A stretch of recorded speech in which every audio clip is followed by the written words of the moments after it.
right, thank you.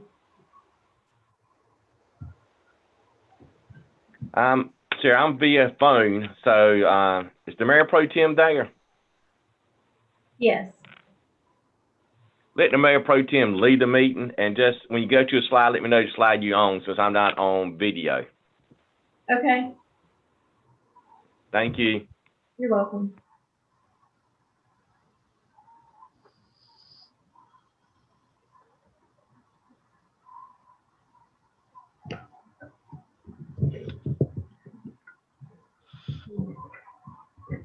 I'm not sure where he went. He was on, but he's not on now.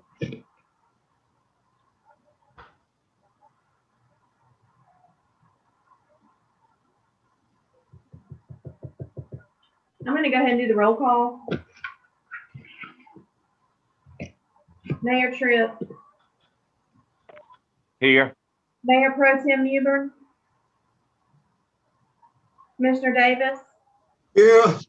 Commissioner Ross, Here. Commissioner Goff, Here. Commissioner Langley.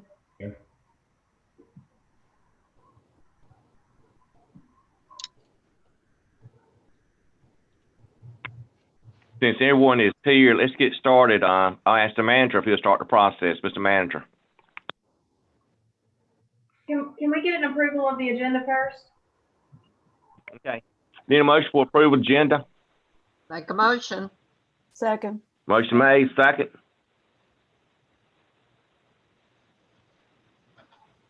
Second to the agenda. Yeah, we have one. Goff. Yes.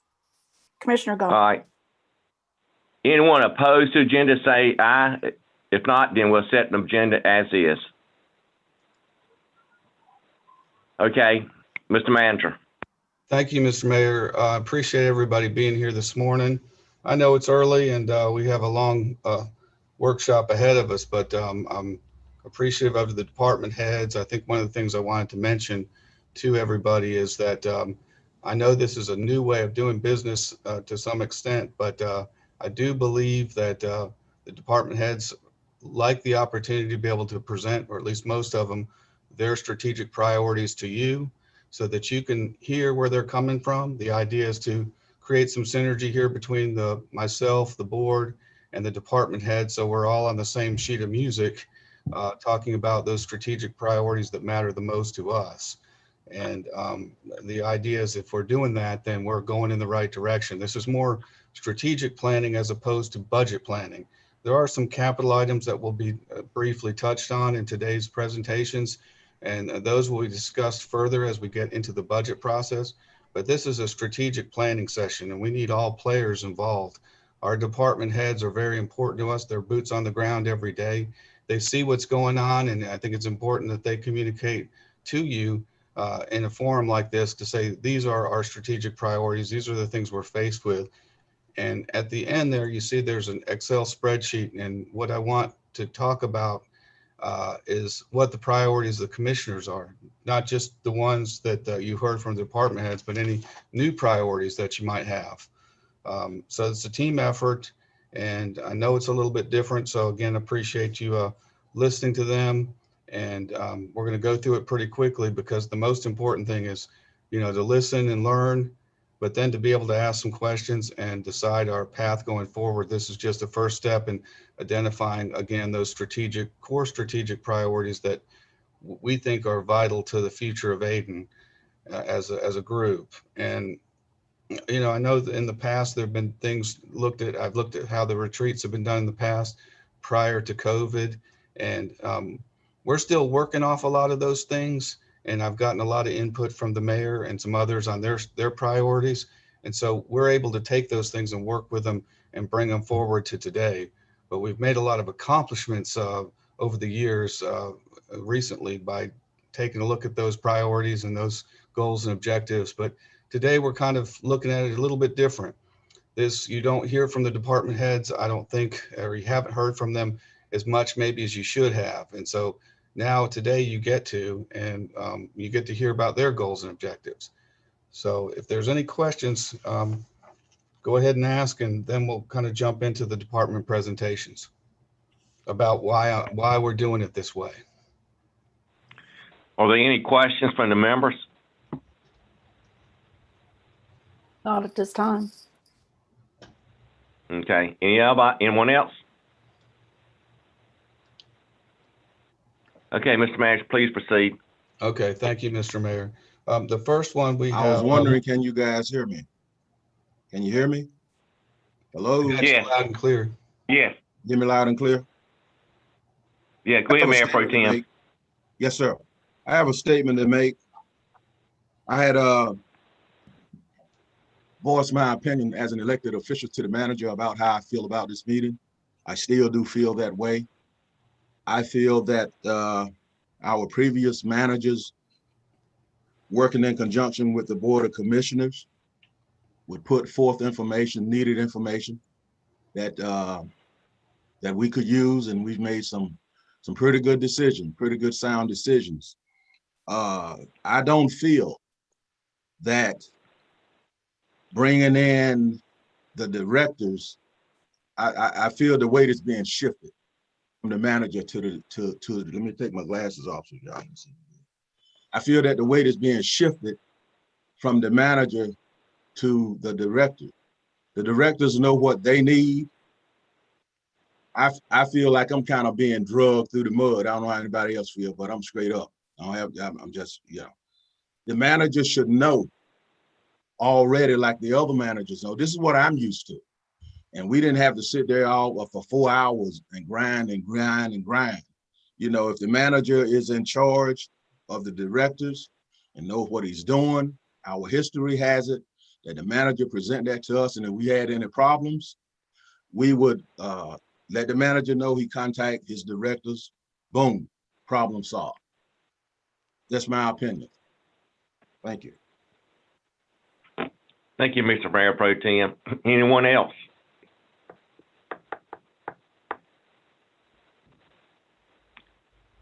Any comments from the manager? The only comment I have is, I'm flexible with change. And, I did hear that from Commissioner Newbern, and, I understand his concerns. I heard it 3 days ago. So it was kind of hard for us to change course. After we talked about this retreat, I said I wanted to bring the department heads in. It's not shifting any weight to them.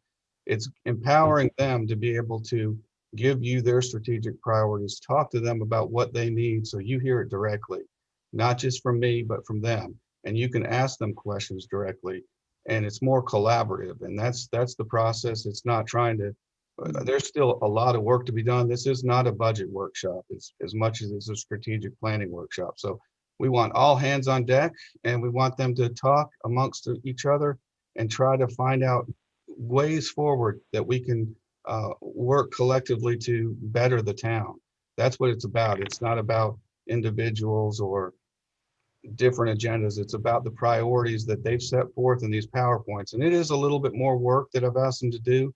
But if, as a department head, they don't think about what their strategic priorities are and want to present them to you, then I struggle with that one, because that's what we're supposed to be all about, communicating to you what our priorities are, and then you communicating back what your priorities are and determining the best way forward. I like to make a comment. Okay, Commissioner Langley. I think what Mayor Pro Tem is, what he's saying is, and as you brought up in the beginning of the meeting about changes and this being strategic versus a budget workshop, I think what he's really concerned with is the fact that when we're elected to be commissioners of this town, we're elected to govern, and we use a kind of like a chain of command where we work directly with our town manager, and then of course he goes back to his department heads and makes the changes that are put in place. So it kind of breaks up that chain to when we're directly dealing with the town manager. And now we're not dealing with the department heads, but that's what we're used to. We're used to dealing with the town manager, going over the information. And if I'm not mistaken, you do hold department meetings with the directors to get their input. So that input would be brought to you. And then of course you present it to the board. I think that's because that's been happening in the past. It's a little bit different this time. So it kind of, we deal directly with you, Mr. Livingston, and explain to you what we need to do. You bring it to us what you need, and that's how we've been working in the past. I think that's the big concern that Mayor Pro Tem has, as well as the fact that you were mentioning boots on the ground. The supervisors are not on the ground this morning handling business because they're in a meeting, a strategic meeting. I think that's what his concerns are. Am I correct? You're absolutely correct, Commissioner Langley. And then after the meeting, it kind of like we have to break off from communicating with them again, because the history has been that the managers didn't like direct contact with the commissioners to our employees, and they're still branded with this. Some of them still kind of afraid to basically sometimes speak to a commissioner, let alone divulge whatever it's. Excuse me? Hello? Okay. That's where we're at, Mr. Manager. I'm not opposed to change. I believe in change if change is necessary. But I don't know. I just expected you to be able to deliver to us like managers have in times past. I understand what type of meeting this is. I can read. I'm not illiterate. I understand things you may think I don't understand. And I'm telling you, look, I'm straight up, gotta be straight up. That's the only way I know how to live. The vibe that's in our town now, with the majority of our employees we did not have before you arrived. I'm here, I'm a team member, one of the commissioners, want to move Aiden forward, but I'm here to tell you we have some problems that we didn't have, and I think your management style has a lot to do with it. Okay, great conversation, and we're going to talk about management style. We need to definitely go into closed session, and we need to, department heads need to not be part of that conversation. That's, I believe. I think that's more of a personnel matter. So I would prefer, if we need to do that, we just need to do that separate. Does anyone else have any comments? Commissioner Goff, anything you want to say? No, I'm fine, thanks. Commissioner Davis? No, I'm pretty much in line with Commissioner Langley and Commissioner Mewburn. And Commissioner Ross? No, not at this time. My comments would be very simple. It's the fact that there is a system, there is the governing body, which is the board. Then we hire a manager. And that's the only hire we get to hire is the manager. He manages the town and with his department heads. And so that is correct. That is the chain of command. That is how it should flow. And our contact should be with the manager. I don't think there's anything wrong talking to department heads. That should not be an issue. They are part of our team, but I think everyone understands the flow. However, with that said, I know in the past that we've had meetings similar to this, and our department heads attended, but the manager led the meeting per se, and department head added in comments as going forward. I know that has occurred. What I see from this meeting is more of an educational meeting, not more a decision-making meeting. I think what it is fact gathering, getting information, then looking at the course where we need to go. And being a strategic plan to me means policy and procedures, processes, and eventually trickle down to the budget. And so to me, to understand the budget, the correct way is you got to know where you're going. And so you got to have a vision. You have to have a plan, and then that plan is where you create your budget. And what we have not done in the past is we've had done it, but we may need, to me, with new leadership that we have in place, sometimes it is good to rally the troops together and then allow people the opportunity to educate us on their departments, and probably some to the manager. I'm sure he's very aware of what's going on, but it gives the opportunity for our department heads who are excellent leaders, who are excellent managers, to explain to us maybe more in detail than the manager could, and give them opportunity to shine.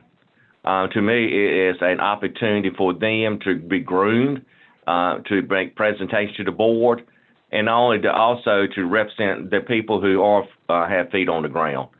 And so, to me, I take this meeting more of an educational.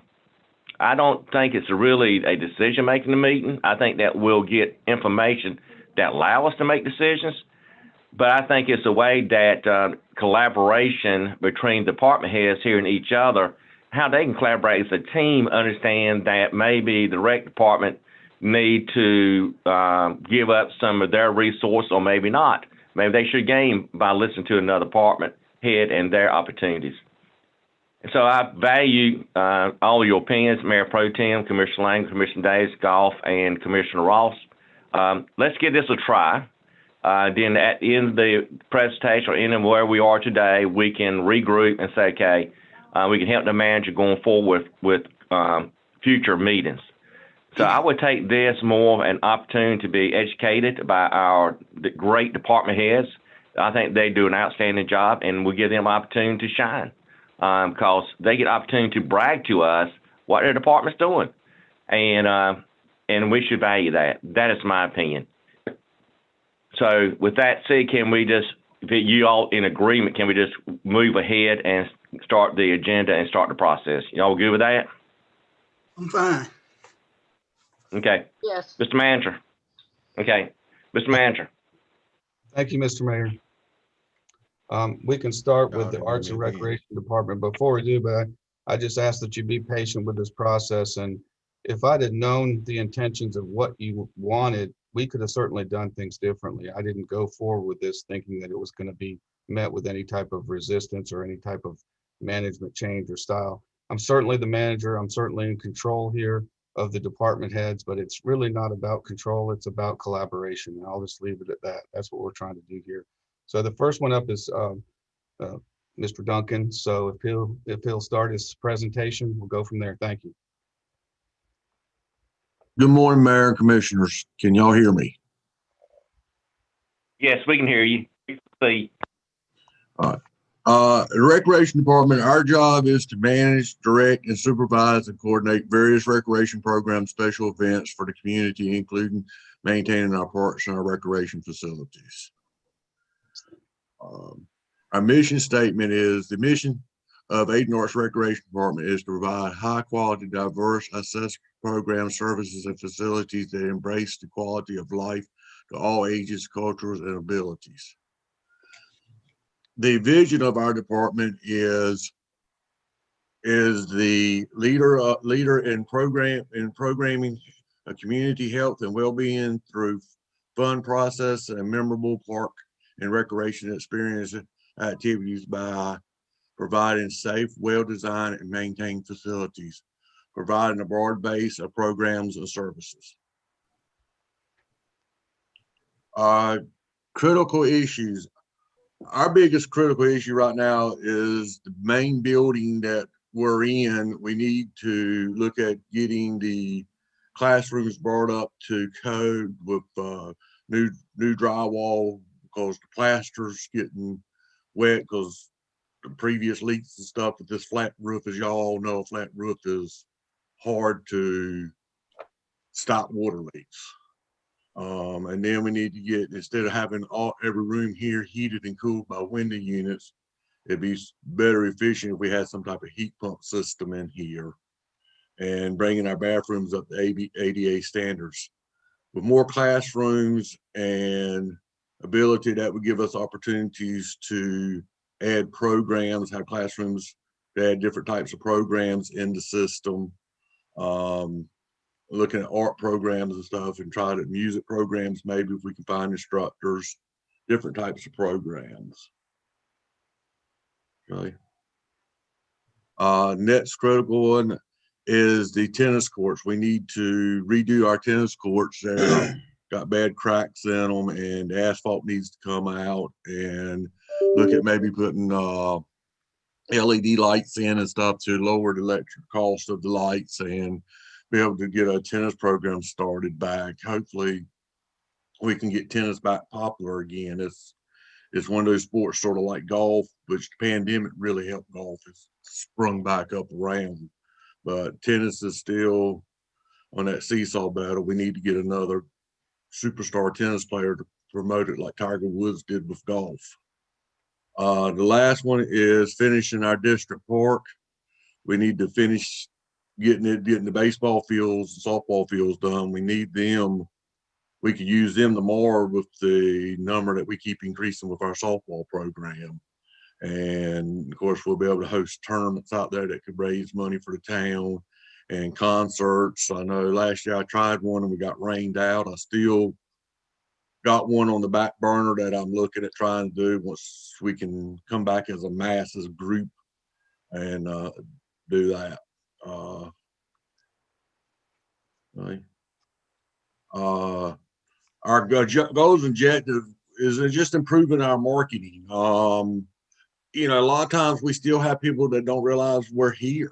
I don't understand how, but we're working with social media, local newspapers, any way we can to promote our programs, promote our department, promote the town that we are here. And we do, I feel like we do a great job.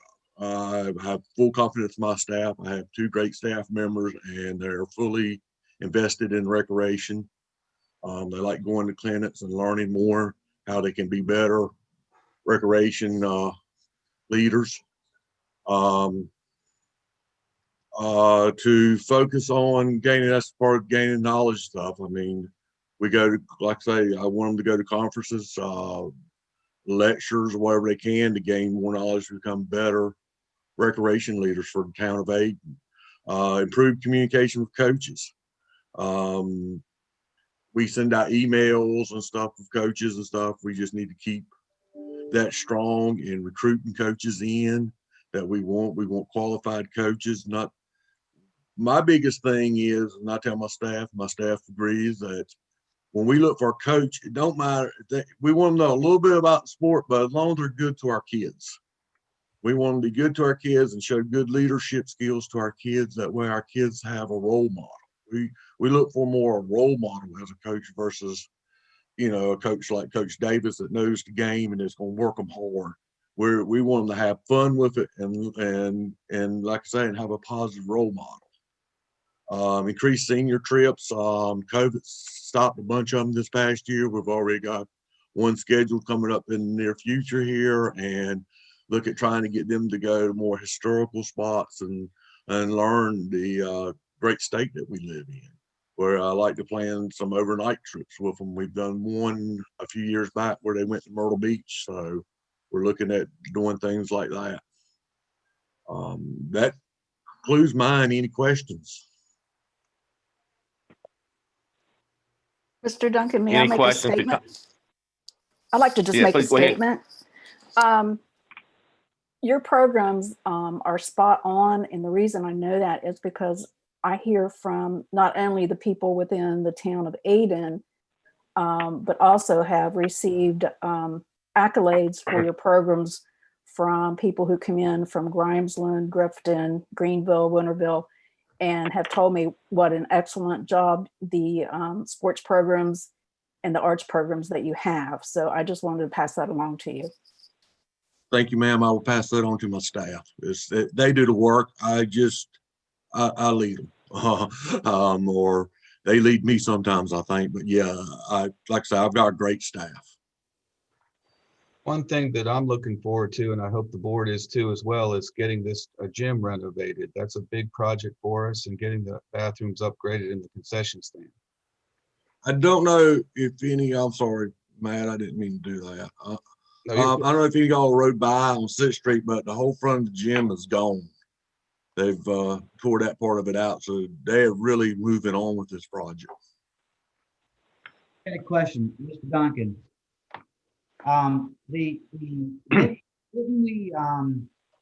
Did we have in our budget, or we did something with the bathrooms prior? Haven't we approved the ADA compliant on the bathrooms? In the gym, that was part of the gym project, not in the main building. No, sir. So those 2 bathrooms that are on the outside, on the north side, are still like they are.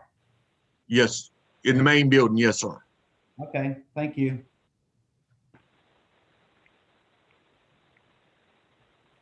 Any more questions? Any other comments? Sorry, Mayor. Go ahead. No, I just ask any more questions, or if not, we'll move on to economic development and Mallory. Okay, thanks. Mr. Mallory, you're on. Can you hear me? Yes. Good morning, Mayor and Commissioners. Want to bring something to your attention. You're getting a different slideshow today than what I submitted to the manager. It goes to show you that economic development is ever changing every day. The end of last week, we got a notification of a program that the town has worked on for years. So I had to go back and change things because it is a vital project. So I apologize for that, but we can move forward if you want. The Economic Development Department, we develop and achieve objectives by which the economic well-being and the quality of life of this community is improved.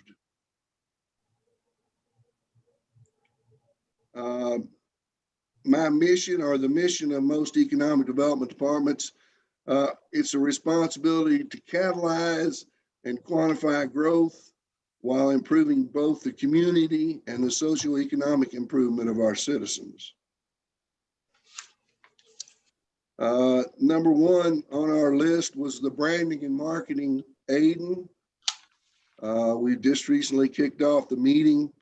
We're basically help the community develop a brand which will establish a new public perception and identity, create a marketing strategy that will propel new growth for the town overall, create events and activities which induce visitors to spend time in Ayden, such as outdoor markets, music festivals, carnival days, tradesman events, just to name a few.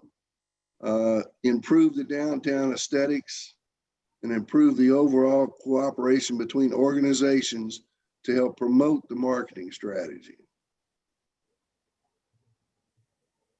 The second is to establish the East North Carolina Food Commercialization Center. And this is where my program from last week had to deviate.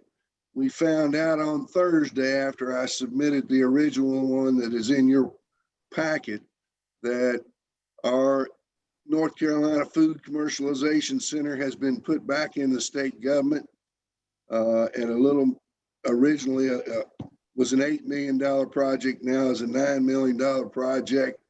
We did not think as of last Wednesday that we were going to be put in the budget.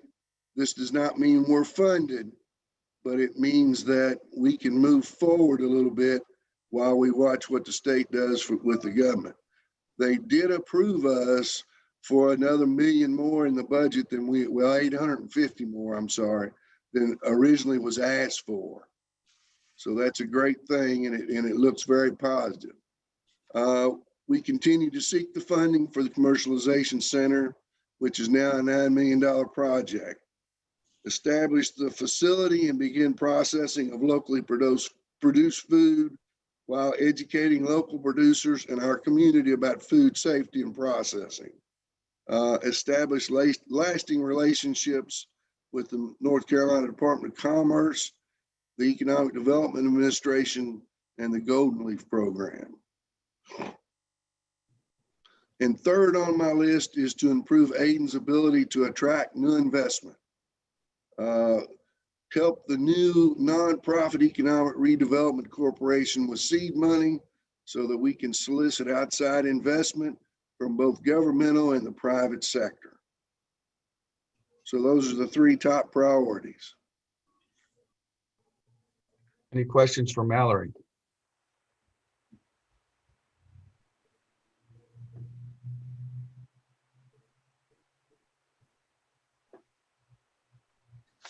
I have one question. Have we with this commercialization plant being back in the state budget, where are we at on location, the future, and what are we looking at? Well, we had a meeting in January, which was the first in a while, and we looked at 3 or 4 proposals.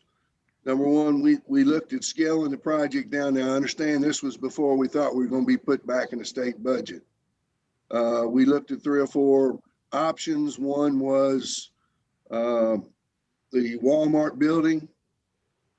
One was the pickle plant. And the third option was scaling the project down a considerable amount to see if we could proceed with money other than the state budget. Once we got put back in the state budget, we met again last week, and the committee decided that we just kind of go in a holding pattern to see how the state budget went along in the next 2 months. So we are in the process of trying to be flexible, but we're still on target to use the industrial park property that Pitt County has awarded us. Okay, thank you.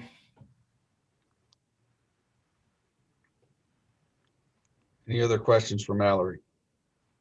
Yes, I like questions to the mayor. I want to know, do we have a smart site, industrial site, or are we working on getting one? We don't have a smart site because Ayden does not own any property. You have to own it first. However, the site assist program that I've listed regularly in my weekly project through Electric Cities is progressing. We have picked out a couple of sites to future review leases and so forth. And they're just on the south side of town, were the 3 that were selected by their committee that they thought were the best sites. So we're moving forward with the site assist. Yeah, how much property will we need to own to be a smart site? At least 25 acres, Mayor. Have there According been to any conversation? Has there been any conversation with the county commissioners, a partnership, or them helping us own a smart site? Not up to this point until we get everything in order from Electric Cities, where we have a complete proposal for you and the commissioners to go forward with. Once that's completed, which we look for that somewhere in March, we can move forward with approaching the county commissioners. Okay, thanks. Can I just say one thing? Thank you all Please. so much for bringing me to the town of Ayden. I thoroughly enjoy being here. It's a wonderful community. Proud to be here. And we're very fortunate to have you too, Mal, so we appreciate you being here. So thank you. Thank you, Mallory. Next up is, are there any more questions for Mallory? Okay, next up we have Ayden Housing Authority, Mr. Cole Brown. Good morning, everybody.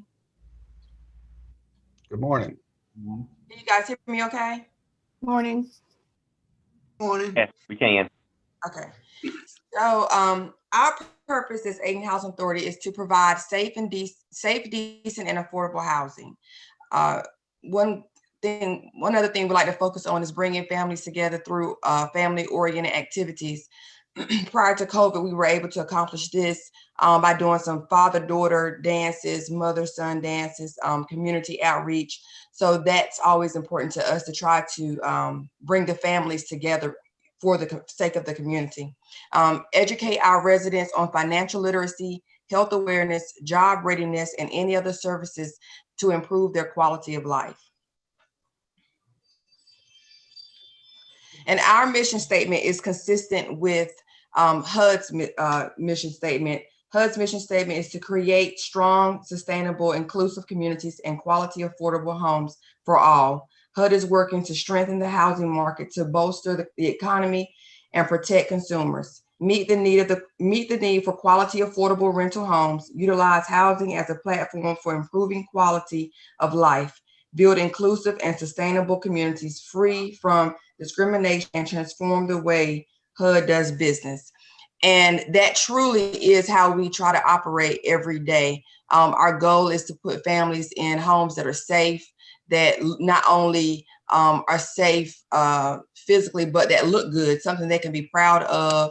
And our capital improvements have done that. The ones that we've been able to accomplish last year have given them just some pride in not just having a roof over their head, but having a nice roof over their head. So our number one, the number one goal for 2021 is to advance on the CRC. Unfortunately, COVID did not help us out with that last year. With the plans we wanted to move forward, we've hit some snags with trying to get the kitchen together, because we want to make sure that during this phase of construction, we're meeting all state and local codes. So we've had to bring in a actual equipment company, a restaurant equipment company who specializes in those statutes. The last thing we want to do is get it put together, have it looking good, and then not pass or meet state regulations. So we have a company out of Greenville that is being consulted now to help us get that part of the plan together. But that is one of our number one goals for 2021, if not opening, at the very least being very close to opening, and having groundbreaking soon. All right, so some things we have done on the property. I know we've talked about it for a while, but we had not gotten any done yet. So last year we actually got 3 done. We got 3 HVACs placed on the property. And if you recall, we had 2 fire units. Those are also being replaced with HVAC units as well. This is going to be a slow process, not necessarily because of the cost, but it's going to involve training. Anytime that you introduce new equipment to your site, you have to make sure that your staff is adequately trained to be able to troubleshoot these issues as they come up, because they will come up. Nothing lasts forever. I know we know. So we have to make sure that the staff is trained, have had some HVAC classes, so that when this stuff goes out, or if there's an issue, they're able to respond to it. And it's not something that we're constantly having to subcontract out, because that will get costly really quickly. One thing I want to do is, some of the sites, because they were built at different times, have different fascias on the front, or they have a different appearance. Some have metal, some have actual siding. And I want to get the property in a more uniform look. And so I want to be consistent about whatever material we choose going forward, so that it has the same appearance throughout the entire site. One, because it's easy to recognize that, it's Ayden Housing Authority. It will represent us well, and it would just look good.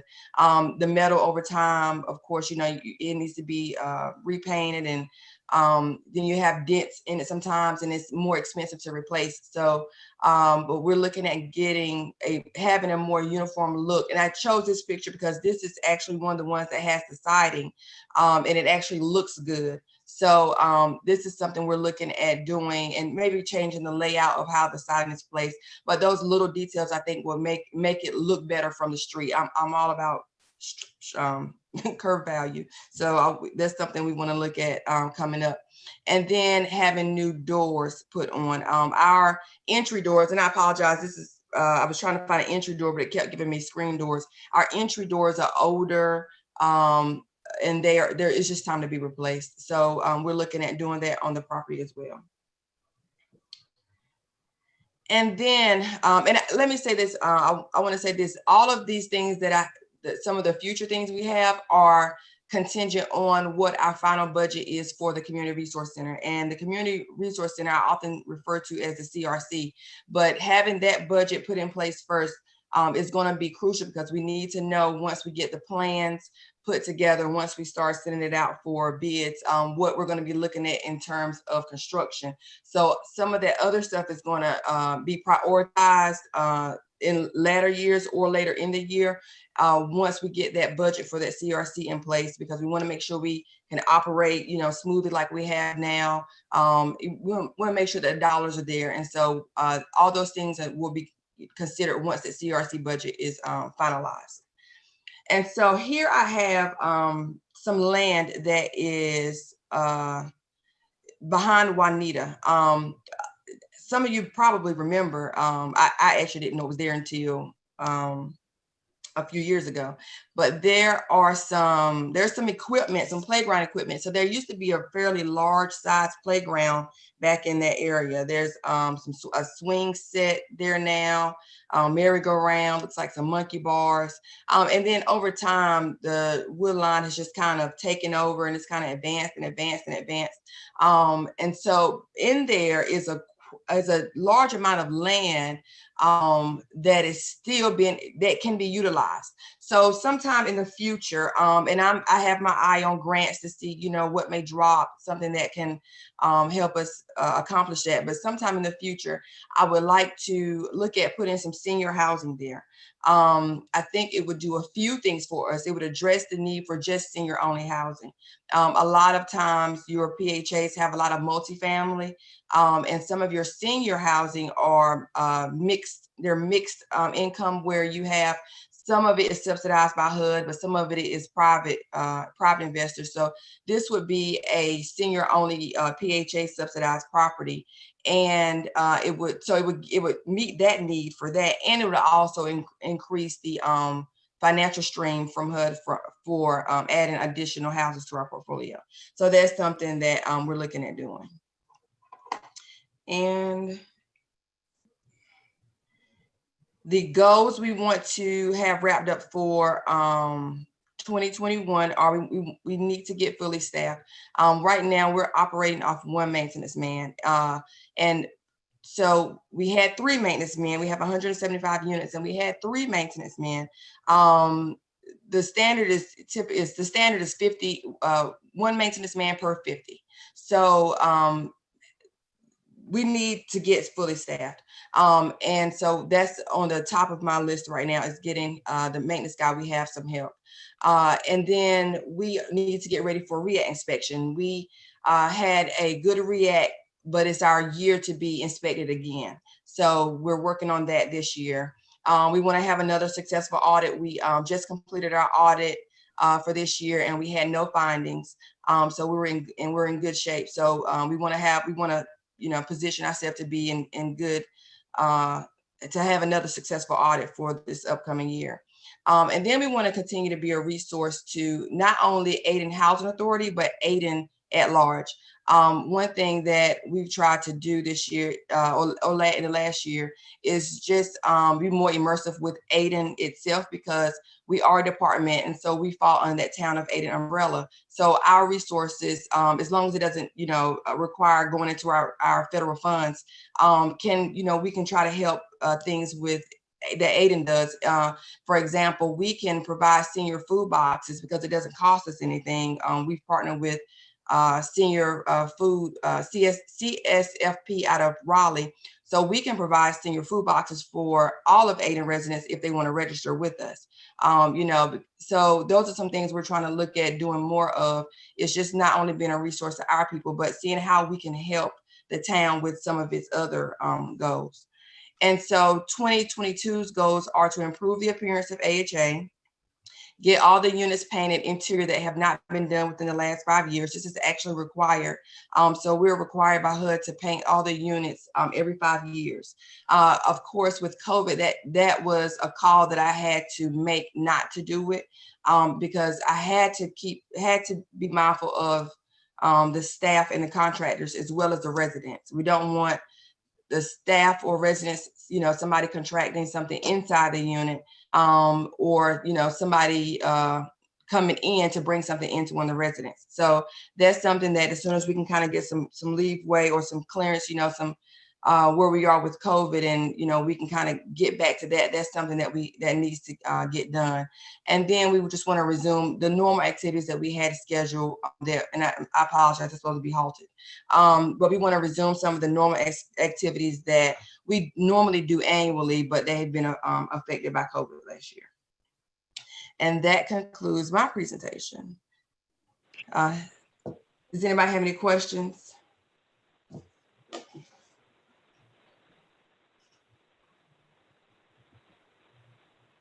Michelle,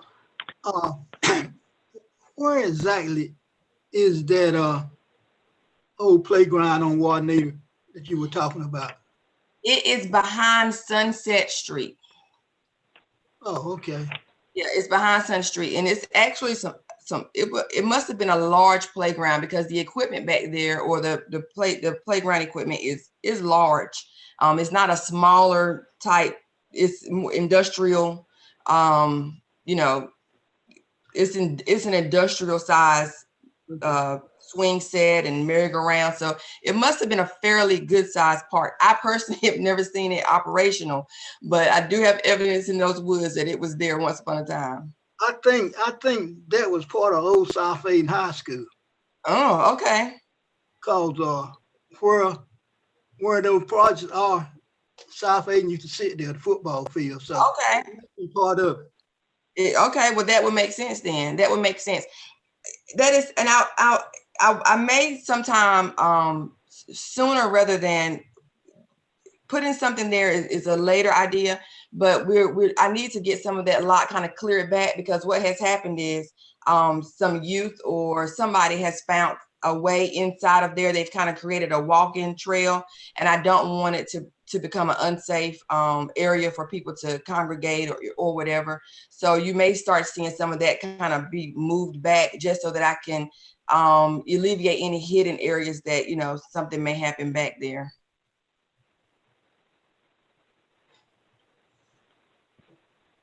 Okay, thank you, Nicole. Any more questions for Nicole? Yes, I have a question in regards to aesthetics. Yeah, Nicole, outstanding presentation. Very appreciative. I'm very appreciative of the picnic area, that shelter that you're building right off Snow Hill is very impressive. The board has not seen. You need to ride by and see it. It's one of the most attractive shelters I've ever seen. So I appreciate that. The grass mowing, I guess Kim, is it? I don't know if it's in the contract or not, but do they do like edging like they should, and do blowing debris off the sidewalks and stuff? I mean, I don't know. Sometimes I see where they should edge, I guess. That's my thoughts. Yes, sir. So normally, to answer your question, yes, they normally edge when they cut. And during the winter months, when there is not needed to cut, they are on site once a week, every week. And we built the contract like that so that there was never any downtime. But they're supposed to be on site picking up trash, raking up pine straw if it needs to be raked up. They do kind of like a winter maintenance during the off season. So if the edging that you're not seeing is during this time of the year, I would 100% agree with you. You're probably not seeing any right now, because typically the edging goes with the cutting, and they are in a down season of cutting. But normally they do edge when they are cutting, and so if that's not occurring, which I hadn't seen it not occurring during the cutting, I will address that if I need to. Well, I appreciate that. I appreciate you staying on top of the land that's vacant. How many acres is that back there? You know? I don't know. I looked it up on Opus, and it looks like it's fairly large. I really want to get it surveyed, but it was kind of so far off in, you know, some of the plans. I didn't want to have the expense of it too soon.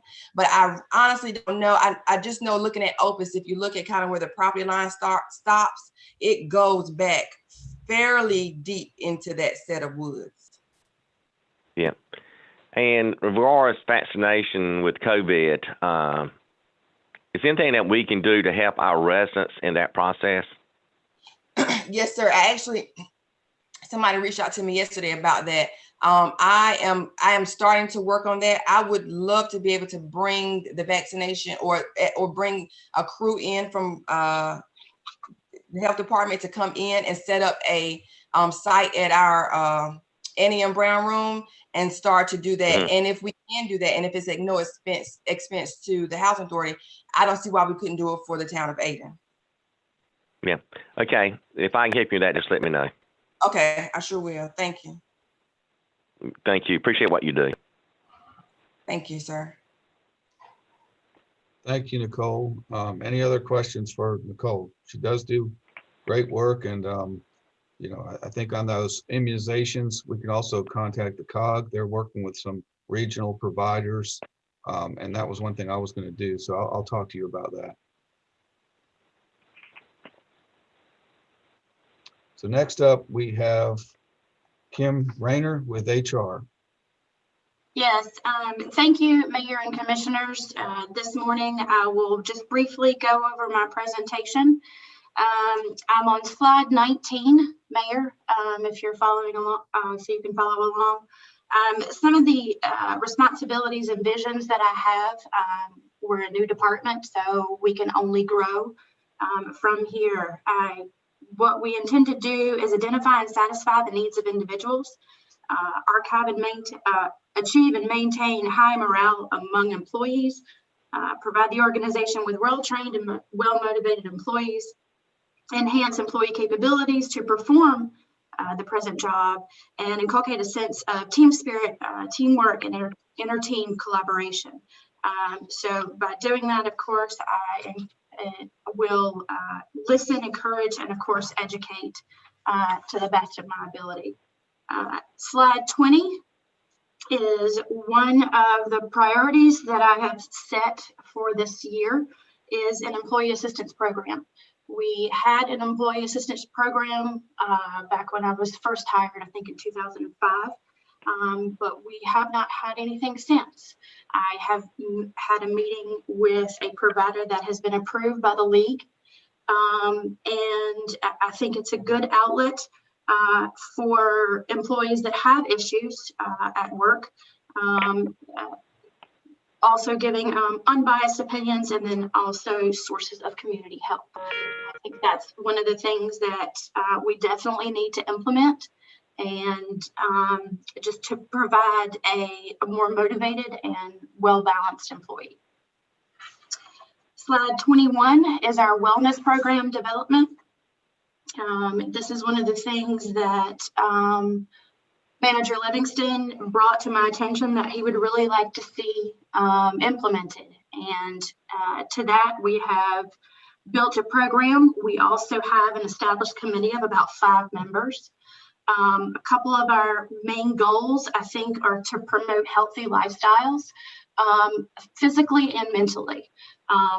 You see a couple of bullet points there that what we would like to do is possibly some on-site clinics for health and financial wellness. Just basically an outlet for overall health to our employees. Slide 22 is focusing on recruitment and also keeping the folks that we have here in place and reducing turnover. What I would like to do, I think in the future, is to partner with our local schools and PCC to make sure that we get the best resources from our community if we have an open position.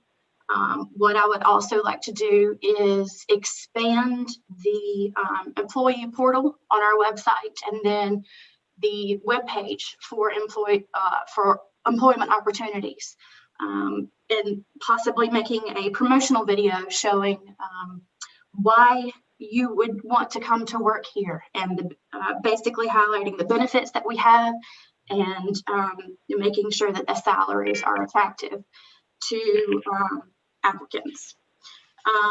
Also in there, of course, focused on retention would be the pay and classification study that I think is very necessary at this point. Moving on to slide 23, just in summarizing what my goals and visions are, is to update the job postings webpage to create a more positive user experience and attract qualified candidates. Boost employee experience with rewards and recognition. Increase productivity and customer service with proper feedback through evaluations. We have started evaluations already this year.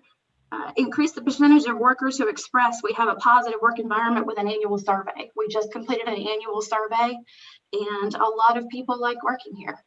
So that's a good thing. And then also just internally for me, to minimize time on administrative tasks by streamlining internal controls and utilizing Tyler's HR software, which is something that I will, it's definitely not been utilized, but since this is new, we do have a piece in Tyler that would be able to help with the HR duties. And I will open it up for questions.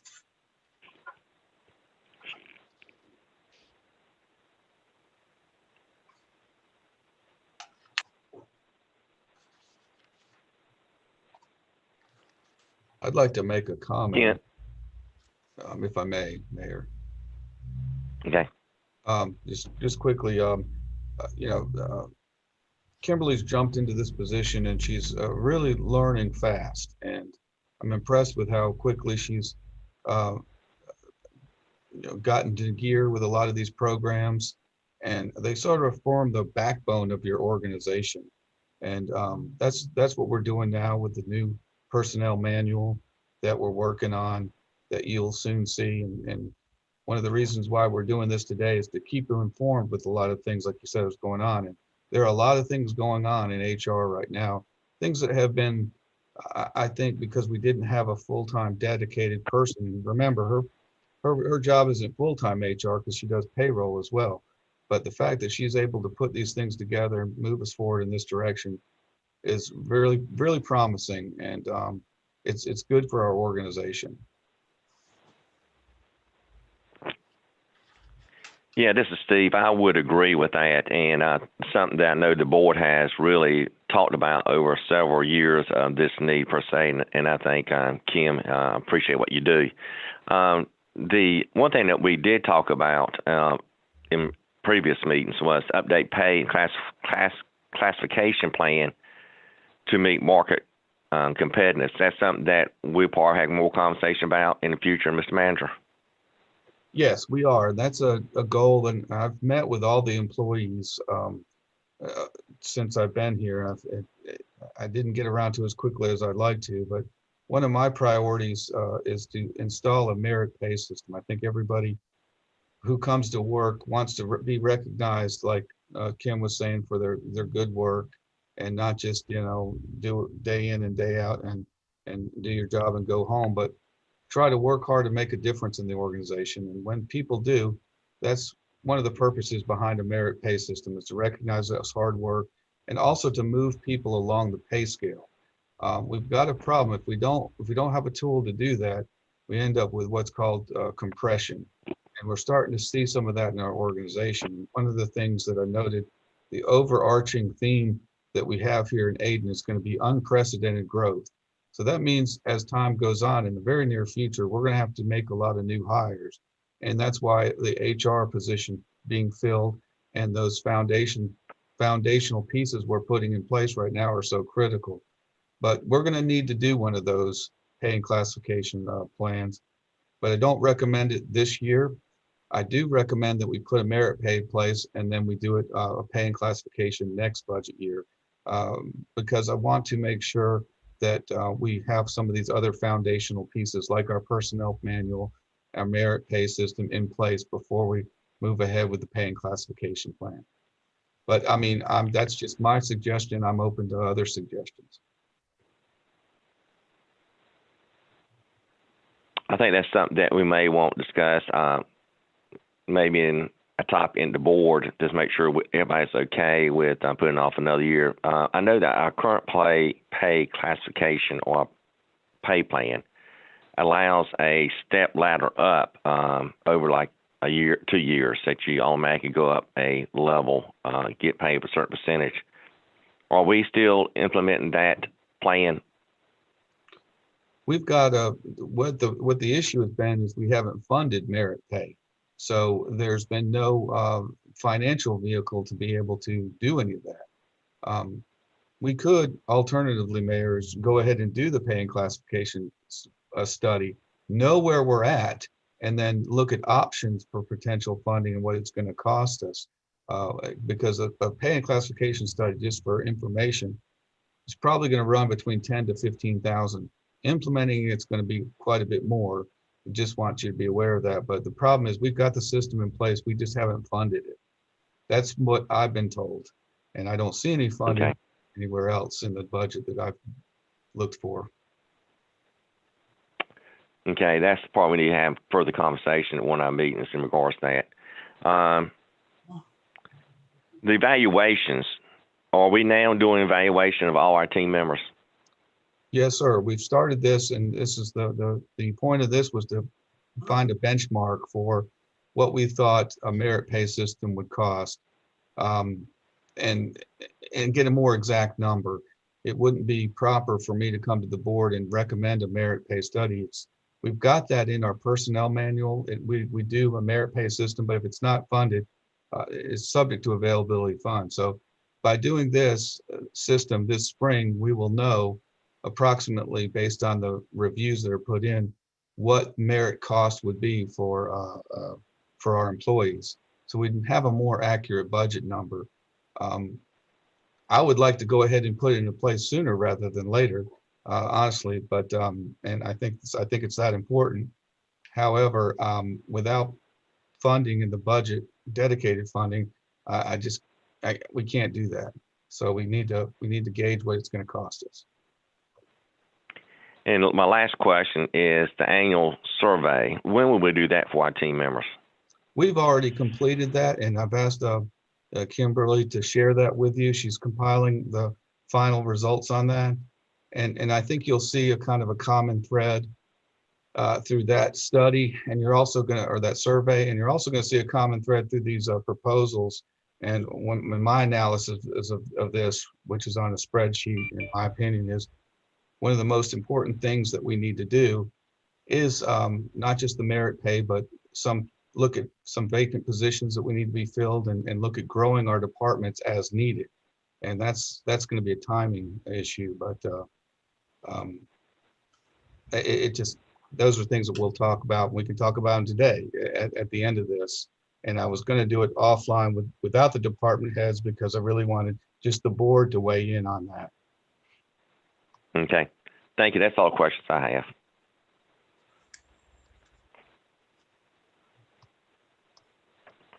Any more questions for Kimberly? I just have a comment, if I may.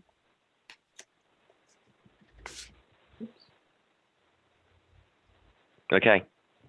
I agree with, what you've said, Mayor, and it's that, most business organizations, they have merit pay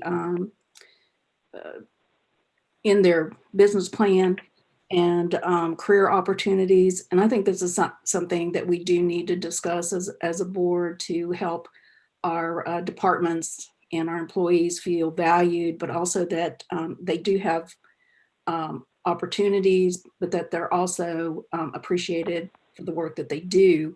And that would increase their willingness to even do more, I would feel. I absolutely agree with that. And I think that's one of the key areas where we're kind of a little bit weak right now, but we can fix that.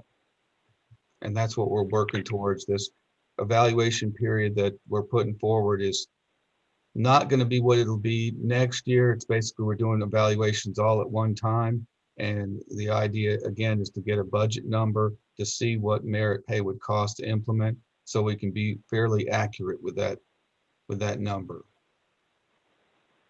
But it's so important right now. Again, I would say that, it's almost worth putting in place right now, and we can do it, and we can show you what it would cost, and then maybe we implement it in the spring instead of just doing it. Because what we're going to do is do evaluations, and we're going to turn around and tell employees, well, it hasn't been funded yet, but we're just to get an idea what it's going to cost, because that's the only way that we could really come up with it to get what we felt was the most accurate number. So that's what we're doing, and I want the board to understand why we're doing it, so there's no confusion there. So my recommendation would be one of the first items of topics that we'll discuss at our initial budget meeting, when that occurs, would be this topic, being the pay classification cost study, and then what will be your projections if we implement the merit pay in the next fiscal year, starting in July?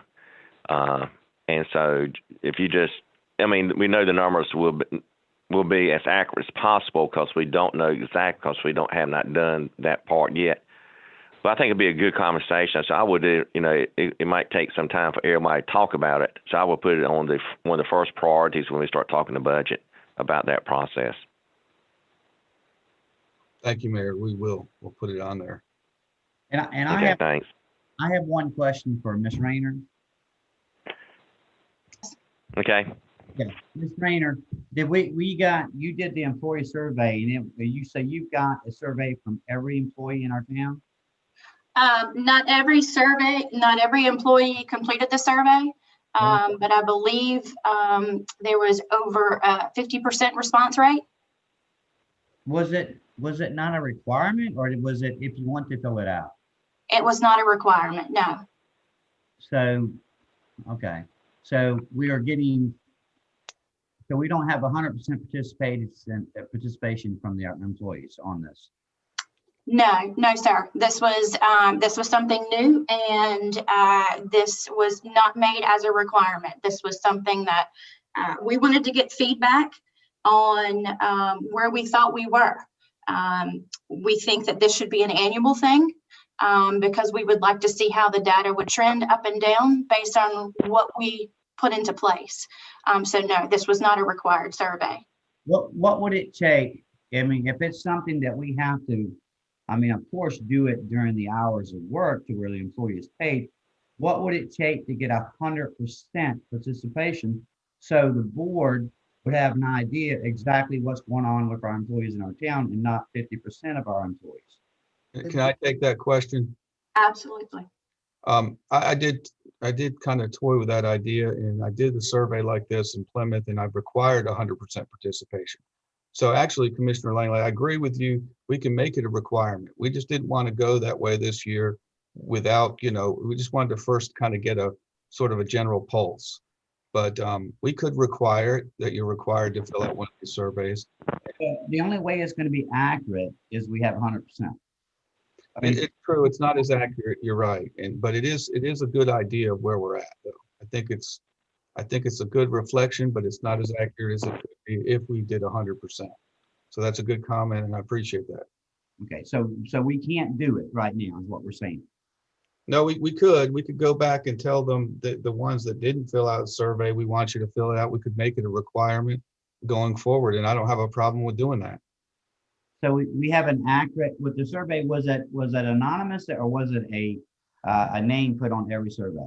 It was very much anonymous. The only thing that, and because I really stressed that, the only thing that I really wanted to know to kind of get a pulse of things, and we need to drill down on some other factors like safety and things like that, but I did generally know which department it was coming from. I see. Well, thank you. You're welcome.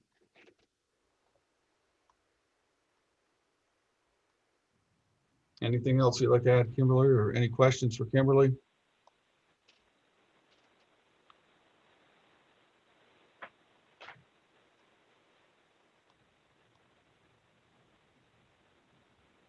Okay, then I guess we're going to be moving on. We're doing good on time. It's 9:42 right now, and so we've actually been able to stay on time. And so next we have Rochelle with the library coming up. Okay, good morning. Can y'all hear me? Good morning. Oh, good. Okay. All right. My first slide just gets you familiar with some of the services that we offer at the library, in case you haven't stopped by in a while. We have expanded our ebook program, which has been very helpful for COVID. And it also offers audiobooks and some videos. We do have a new DVD collection in the library. We've expanded more than double the size of our Spanish collection. We've been revamping our reference room with new updated information. And I've been working, our grant for the last 2 years has been focusing a lot on the North Carolina Genealogy Room, which is our little back room. and we are currently working on that. We do offer copies, printing, scanning, computers, although right now we don't offer the public computers except for special cases like students who need the access and can't get it at home, things like that. We do have Wi-Fi access. We did start this year a new online language learning program, which also has a citizenship uh, information and testing to help them learn for the test that they have to take for citizenship. We do have Ancestry Library Access Edition, and we do a summer reading program, a preschool summer program, and many other things. We do currently have over 1,000 patrons that come into our library. Our mission statement is we inspire creativity, expand learning, and connect community. And with that, our vision is to be a hub for the community with activities and people gathering every day where all are welcome. And we have been moving in that direction. We do make it a point when you come in the library to get to know our patrons by name, what their needs are, and we do try to help them and focus on how we can help them and better access and give them what they need. In looking at this with the way Mr. Livingston asked us to approach this, it's real simple. I've got two critical issues right now. The main one being I need the library expansion done. We are on the 5-year plan. And as we move forward, the need of space is what stops us on a lot of things. Especially the inside is broken up into small little rooms. So it did make, with COVID, an issue with a lot of things. We want to be able to offer more computers. Before COVID, our computers, most days there was a wait. We do need a handicap bathroom so that we are fully accessible for everybody. And we do want to offer a lot more programming as we move forward. So the expansion does help with that.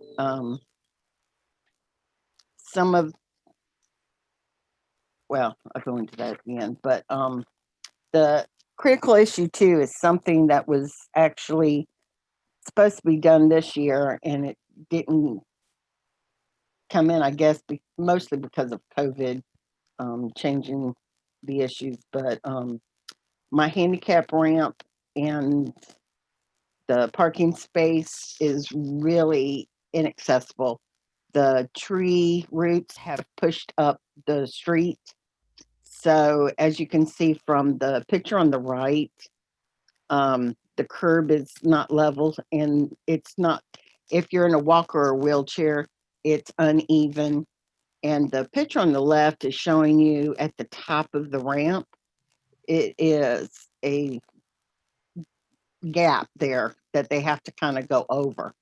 And if you're using a hand truck carrying boxes, we've actually dumped them at that, trying to get over that lip right there. So I know walkers and wheelchairs have issues. So I am asking that that be addressed as soon as possible. The goals and objectives I've listed here are for this year, but with the expansion, and I don't expect the expansion to be done this year. That's not what I'm asking for. I just really hoping that we can start the steps. There's a lot of process talking to engineers and getting we do have the space already there, but I just want to make sure that we keep it in mind and start making steps forward. As Aiden grows, the library does want to be able to handle and do all the activities for our community. But the things that I've just highlighted for this year, I do want to increase the programs offered. I'm very excited to start a new teen tech group. I do believe that letting them have access and use of the latest technologies will actually help them as they move forward and go to college and get jobs and stuff. And the having the teen groups, they'll be able to have more access. We can do things to help the community. I actually have a podcast station so they can actually do podcasts. And I plan on tying that in with our genealogy room.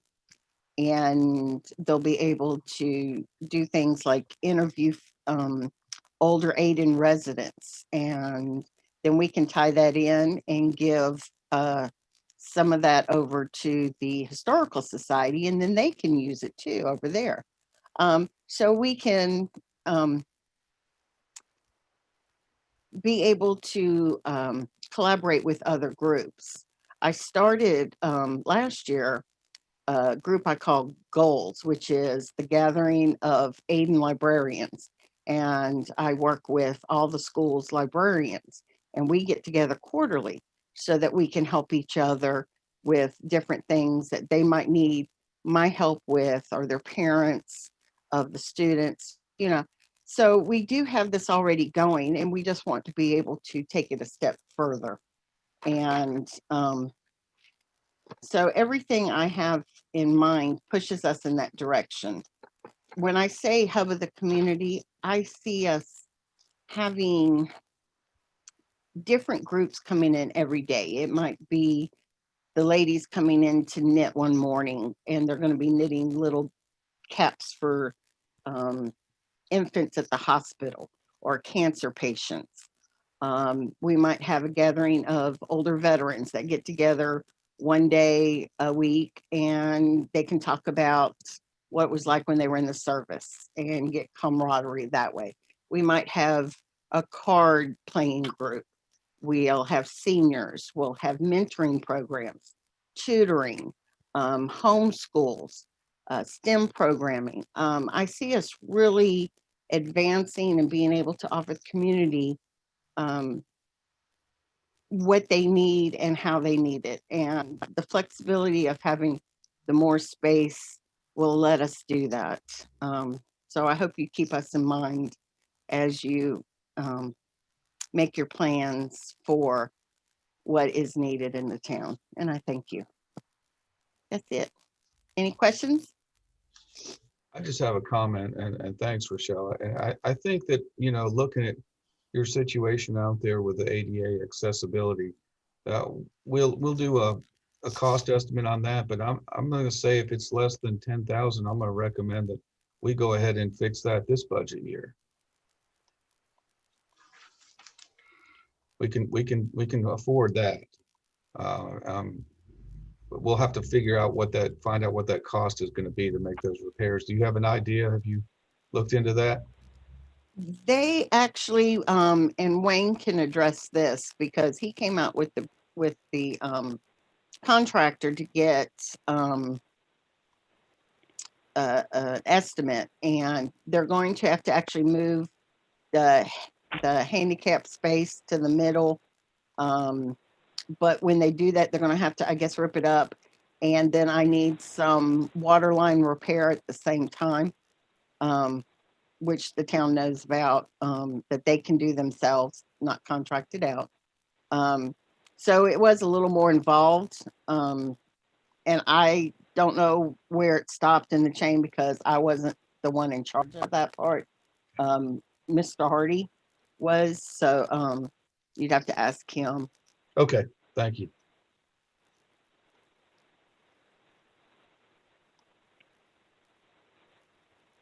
I have one question. Yes, ma'am. This is going to show my ignorance. But could you explain to me what a series closet? Yes, ma'am. I'd be glad to. One of the things I like about us is that we're a little more of a niche library. And so if the other libraries have books that are older, they just get rid of them if they're not read in a certain amount of time. But I have held on to series. So let's say James Patterson's Women's Murder Club series.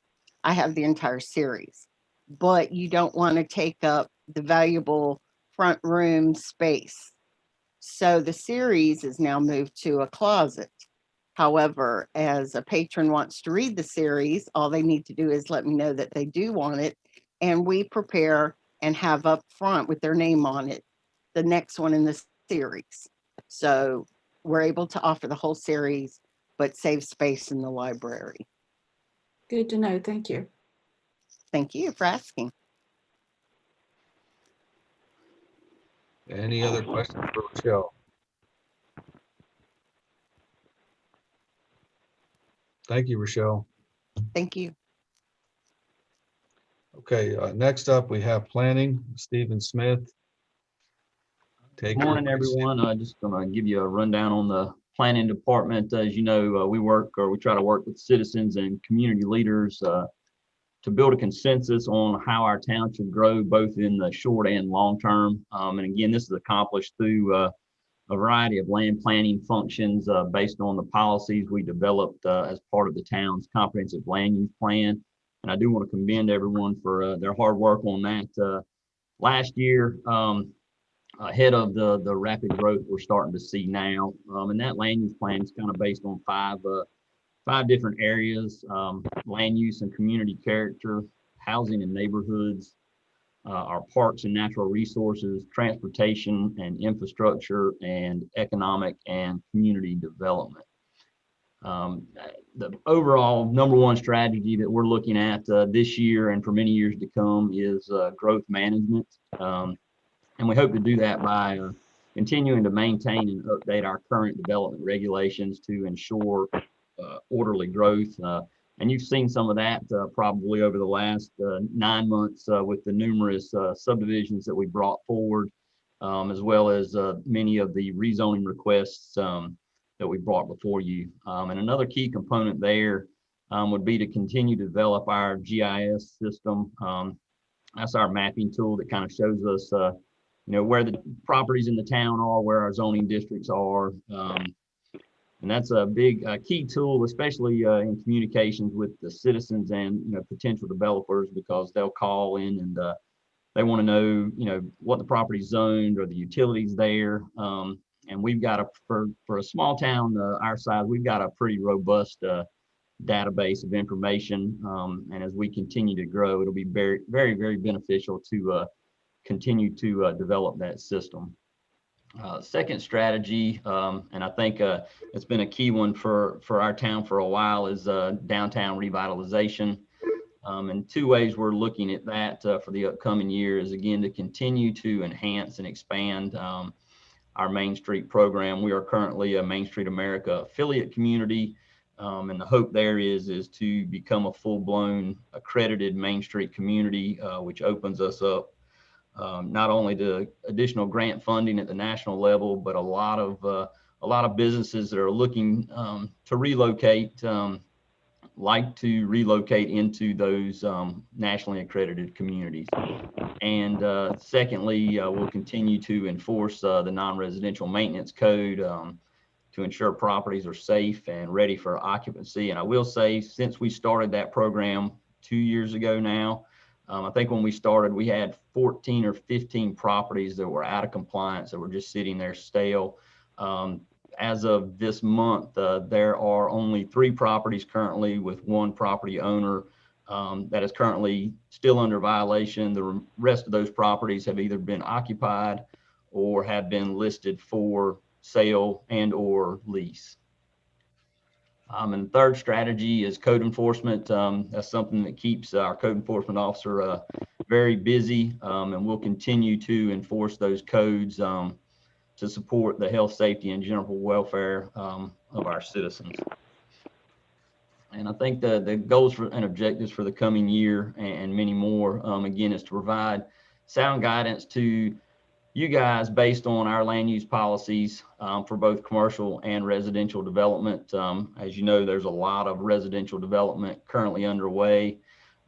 We field calls daily from both commercial and residential developers. So in the coming months, look for more projects before you, whether it be site plan approvals or major subdivision approvals. There are several more on the horizon.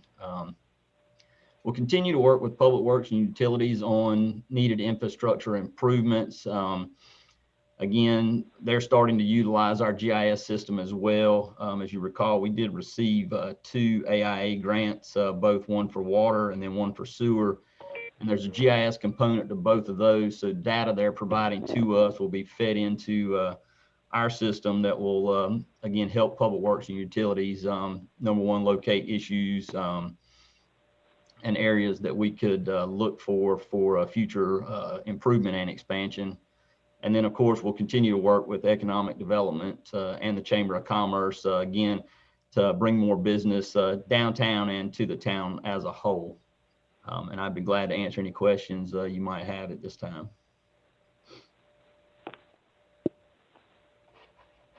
I have a comment that I just want to make, and Stephen does wonderful work. We're blessed to have him. One of the things that I think we're kind of all aware of, but I can't really stress it enough, is the planning that we do now as we review these developments is what's going to make or break Ayden for the future. You got a window that's going on right now of major growth that I feel like is going to continue for several years, similar to what happened in Winterville. So I just can't emphasize enough where we're at and what we need to do with planning, because it's going to shape our future and it will make or break Ayden. That's it. Any questions for Stephen? I have a question about the GIS system for Stephen. Sure. Has the GIS system, because I know we had some problems in the past where it wasn't being updated. So would you say that what percentage would you say we're at on the updates on all the improvements that we've made with stormwater and sewer and the GIS system? So has all that been updated to show all the improvements and the new tiles that we have put down and the pipes we have put down? Most of those have been replacements in place, so they're still pretty accurate. We are still behind. We're still working on a lot of the relocation of pipes based on the bypass construction. So some of those are not. All the new developments that we've installed, water and sewer lines, are now in our GIS system. And when we get the final data from the company that's handling those 2 grants that I mentioned, we'll be uploading that in, and that'll get us a lot closer to being accurate. But that's kind of a work in progress.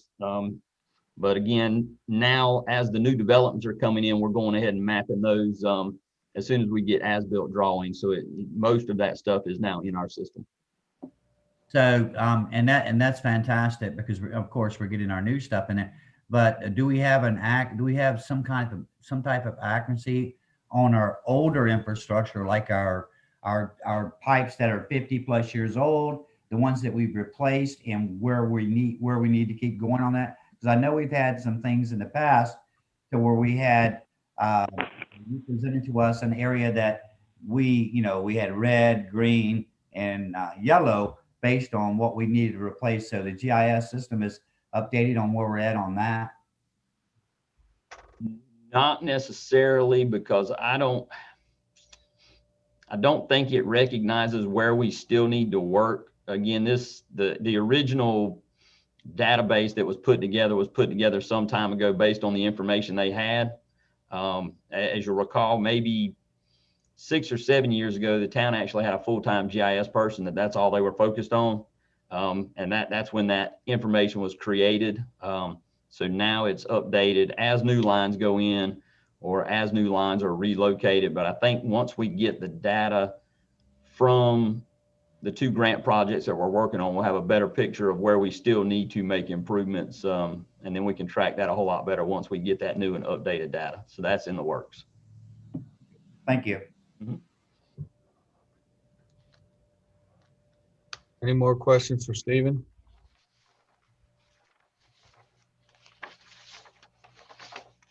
We're a couple minutes ahead of schedule. What's the pleasure of the board? Do we want to keep on rolling through this, or do you want to take about a 10 to 15-minute break? I say we can Keep going. Yeah, I'm good with this keeping on going. Okay. All right, well, we'll keep going forward. We have Chief Forehand coming up next with the Police Department. Chief? Yes, sir. Thank y'all for having me. Can y'all hear me fine? Yeah. Okay. The responsibility of the Ayden Police Department is the protection of life and property and the preservation of the public peace and order all while respecting the constitutional rights to everyone, liberty, equality, and justice. Our critical strategic priority number one, our mission overall, is to provide the citizens of Ayden with an alternative manner in solving community-based problems by encouraging the interaction and the cooperation of the police department and the citizens of the community. It is imperative to build trust between the citizens of Ayden and its police department so we can bridge a partnership to improve the quality of life to everyone. We will continue to meet with the stakeholders in neighborhoods about the specific needs in their neighborhoods and communities and work with them to help with their needs. That was a big thing that I wanted to take over when I got this job. Kind of COVID's kind of put a halt on everything with getting a lot of stuff that we wanted to do as far as problem-based policing, which is not a new philosophy, but it's a little different than community-oriented policing. But it's going into communities within the city limits and finding out exactly which community is having which problems, and then working together with the stakeholders in those neighborhoods to try to address and come up with a solution to fix that.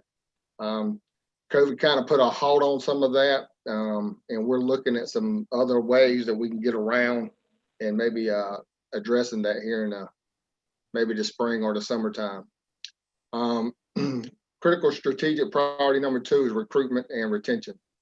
Right now, our starting salary is $36,500 for the most part.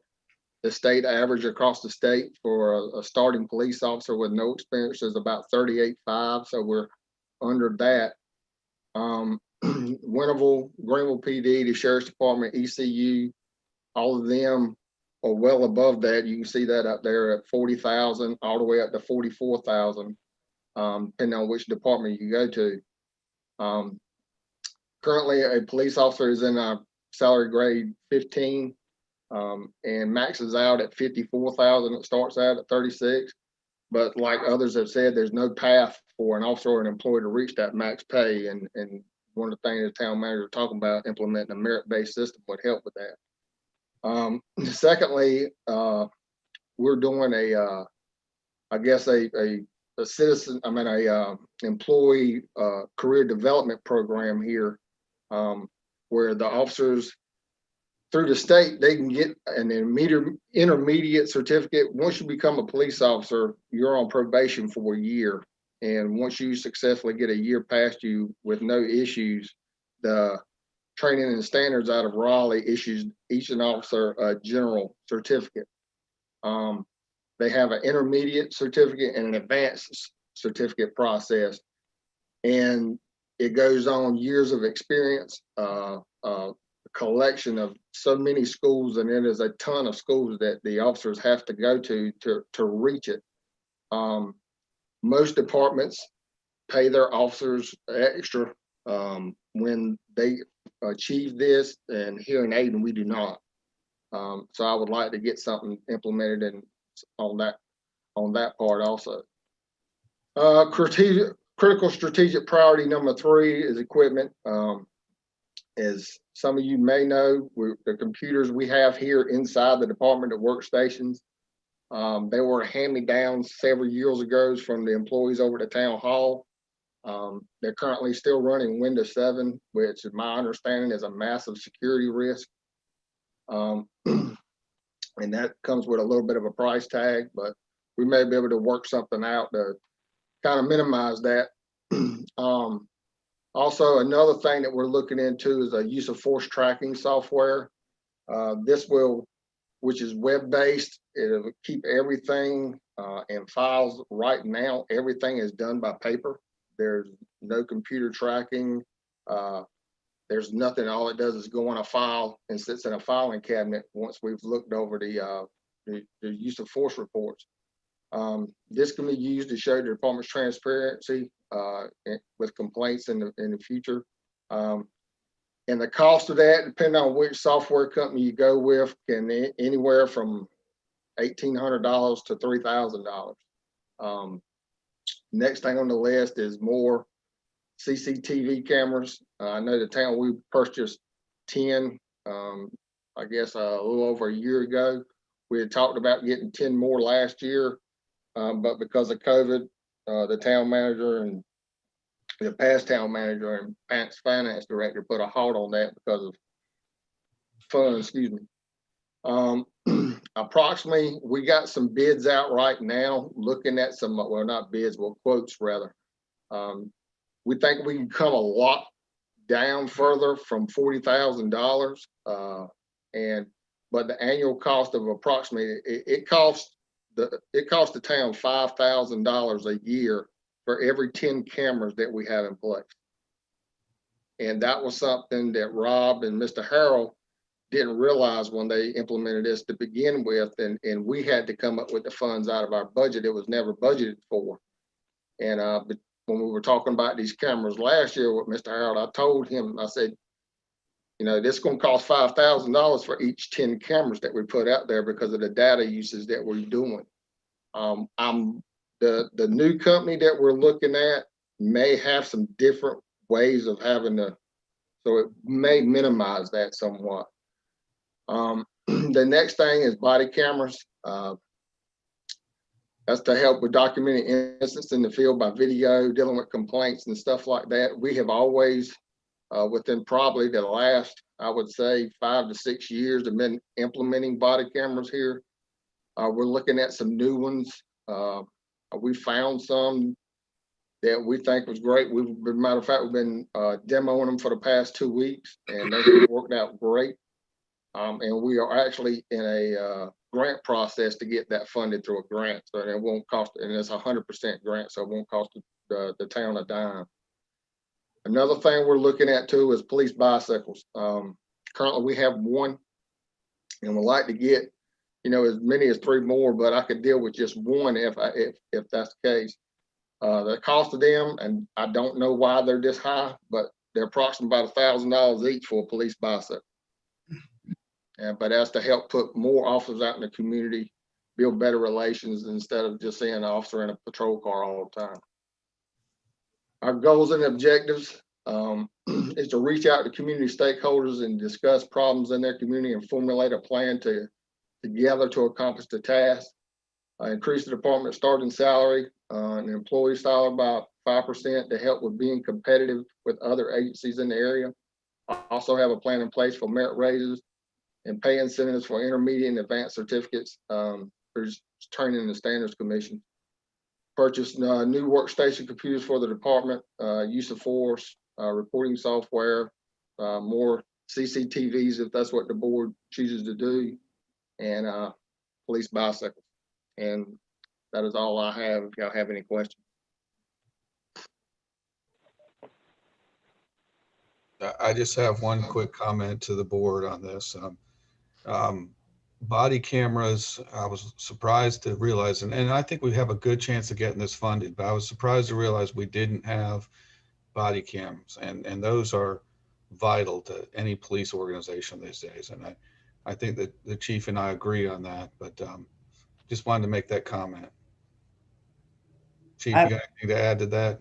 Well, we do have body cameras. But more of them, I meant. Yeah, what we have, because body cameras have been typically, and I don't know why, but they're usually $1,000 a piece, depending on which company you go to.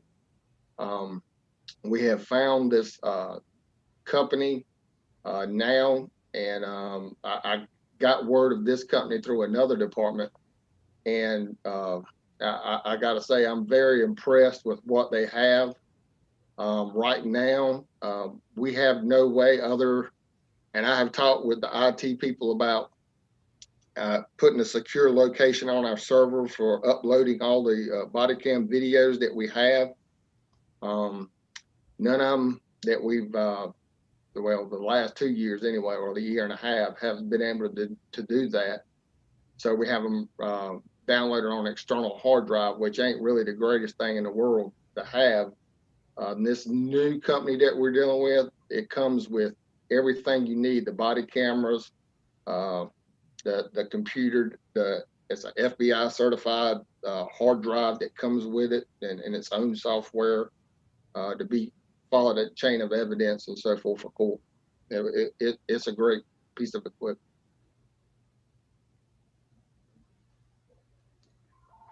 Thank you, Chief. I have a couple questions. Yes, sir. On as far as the CCTVs, the cameras that we have in place right now. Yes, sir. The cost of $5,000 per year Mm-hmm. for 10 cameras, is that based on data storage? Yes, well as data usage is what it is. So it's, every single camera that we have is $36 a month. okay, so it's basically through the carrier to basically send the information back to the police station. Right. And is part of that data storage also? No, the cameras that we bought have its own. The ones that Chief Stanley got had its own 2 terabyte hard drive in it. Okay, so we have no cloud-based storage on that? No, and you can, but that gets extremely expensive when you get into that. So it's $36 per camera per month. Yeah, per month for the carrier. And have we shopped around for a new carrier maybe? Because that's $360 a month, correct? If you multiply times 10. Have we looked at any other carriers that can possibly help us with that, or are we pretty much set in stone on that cost? The carrier we have is the cheapest out there. We were with Verizon, which was the second cheapest, and they were $38 a month. And this new company, FirstNet, which is run through AT&T, come in and beat them. And we've tried to work with US Cellular and other ones, and nobody can touch them. Is the QoS or quality of service just as good or better than Verizon? Oh, we have no issues with them. Okay, so how many cameras do we have active right now? 10. And are they all reporting? Yes. Okay. Now, I had a brief conversation with you yesterday about these 10 new computers. Mm-hmm. Looking at. So is it possible that we can look based on those computer configurations as if we do with our current IT or with the new IT, if we get a new IT, is it possible that, because based on the configuration of those computers, those systems actually will run from 7, they will upgrade or refurbish to 10 with limited upgrades on the systems. Is that possibly something that you think that the new IT company can look at, with the exception of replacing them completely? Is it's more cost effective to upgrade them to 10 Pro? Sure, it very, very. I have no issues with talking with whoever we go with about doing that and see what kind of cost we can offset that. Okay, and I do appreciate it. Hmm.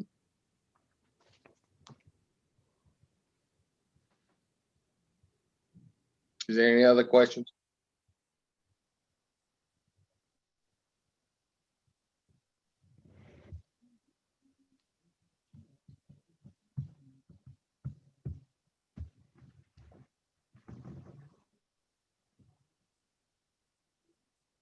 Any other questions?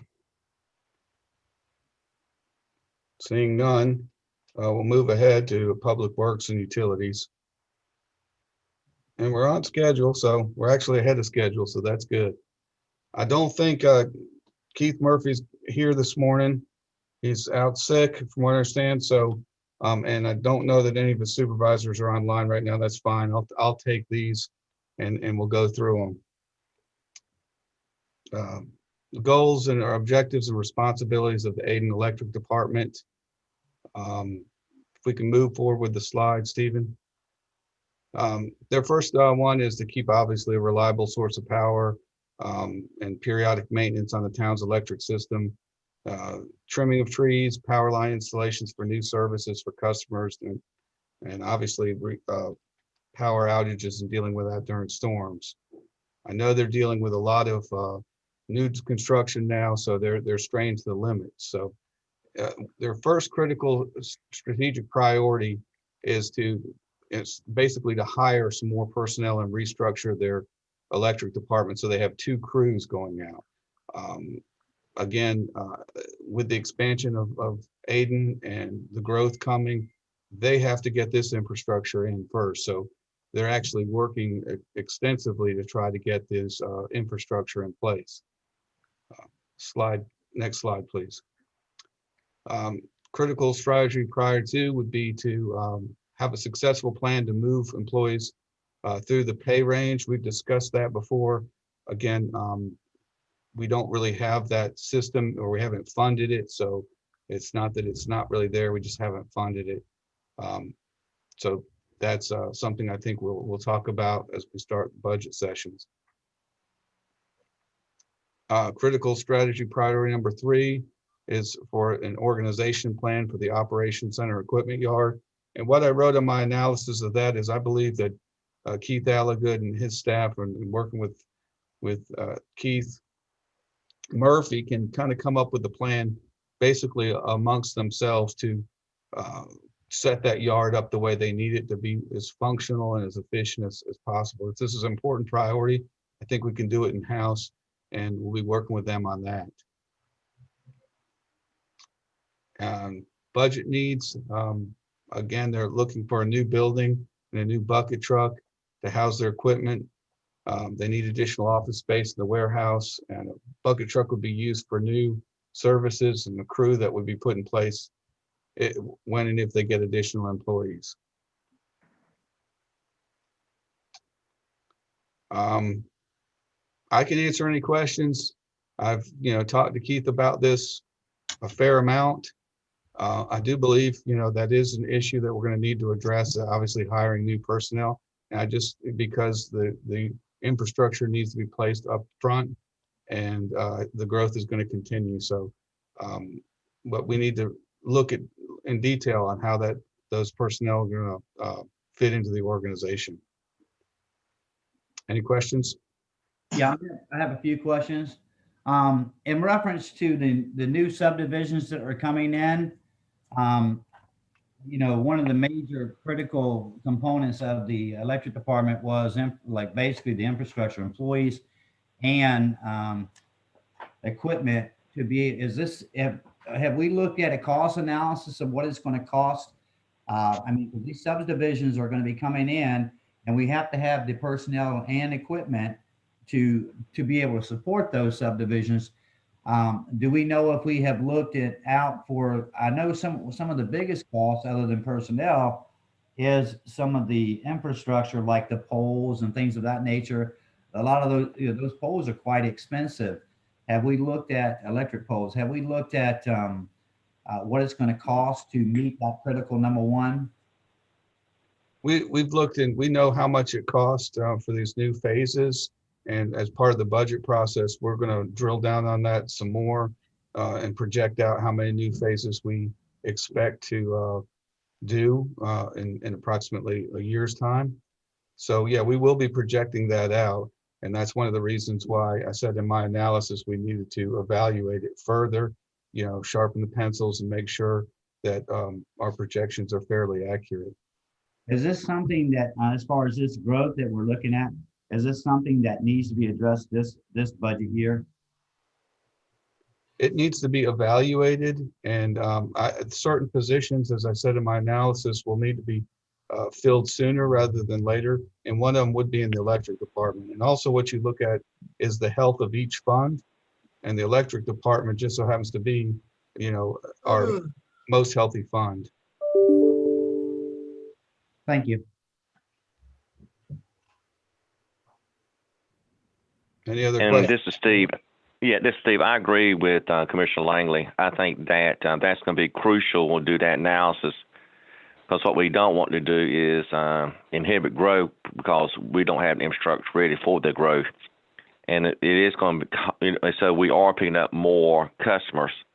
And so I would think, like Commissioner Langley was thinking, that may be something we may do sooner or later because it's going to take a while to probably get these people trained and get them on board to where we can be really functional and that can help us move forward. So, yeah, I'm looking for that analysis too because if they short-staffed now, then it's going to be really difficult to maneuver through. So I agree with Commissioner Langley on that. Yeah, and in my report, I say that we need to go ahead and hire, if not this spring, at least by the first of the budget year. But we'll show the data and the numbers so you can see how much it costs because, we don't want to hire someone when the money's not there. But our electrical fund is healthy, and I don't believe that we're staying on task. I don't think we're going to inhibit growth.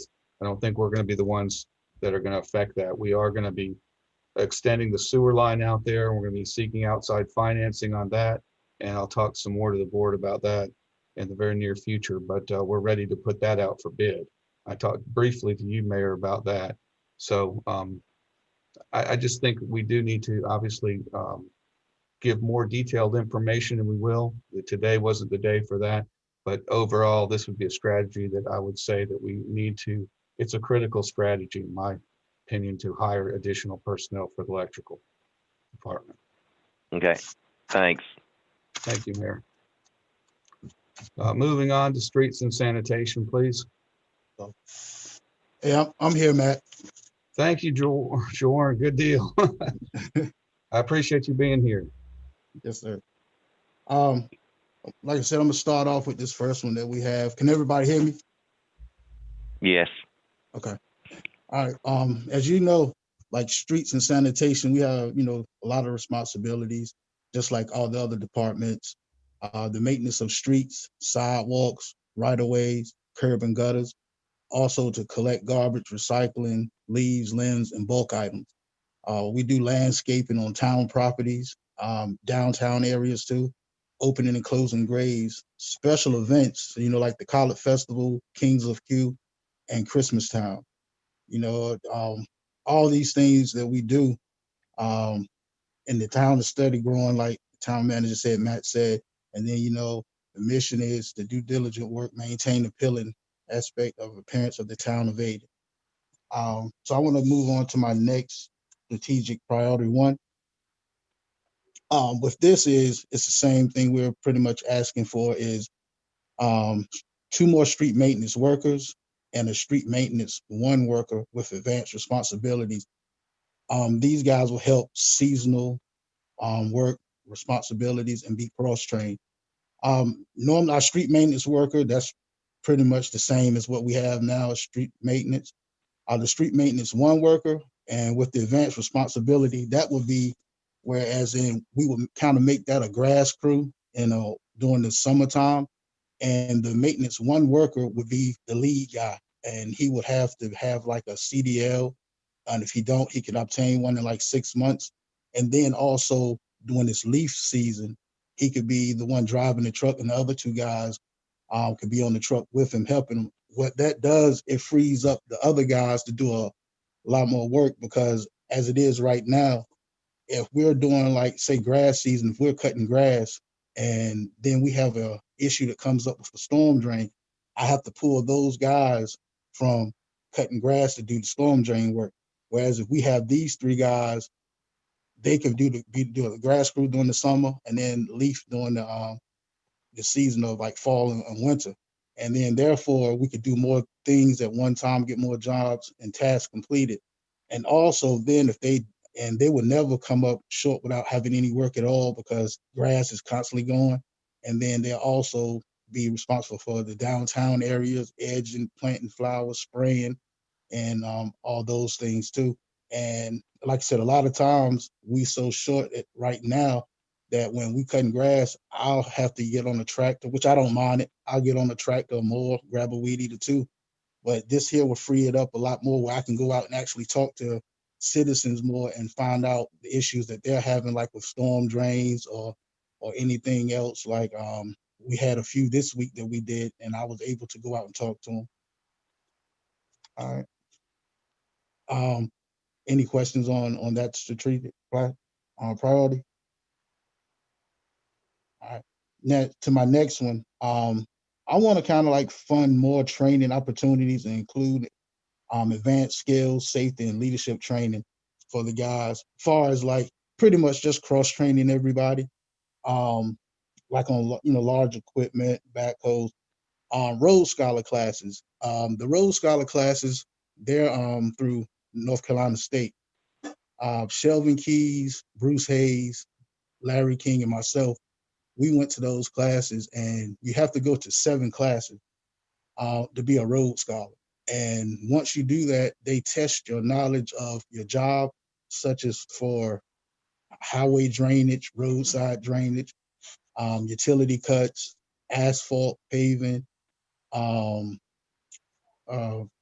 of soil that you're digging in, how to bench when you're digging, make sure that when you're digging, you're trenching and shoring, confined space. It's a lot of classes you could take. One thing about it, when we first took this class, we heard about it and we started from other towns and we started going to them. And then like I said, we have 4, including myself, that are classified as North Carolina Rhodes Scholars. We had a few guys that had started going, but when they found out that it wasn't an incentive to go, a lot of them kind of backed out on it because we were told that it would have been like a 5%, but it never happened. So that will bring me into my strategic priority number 3. If we could go ahead and switch to that one.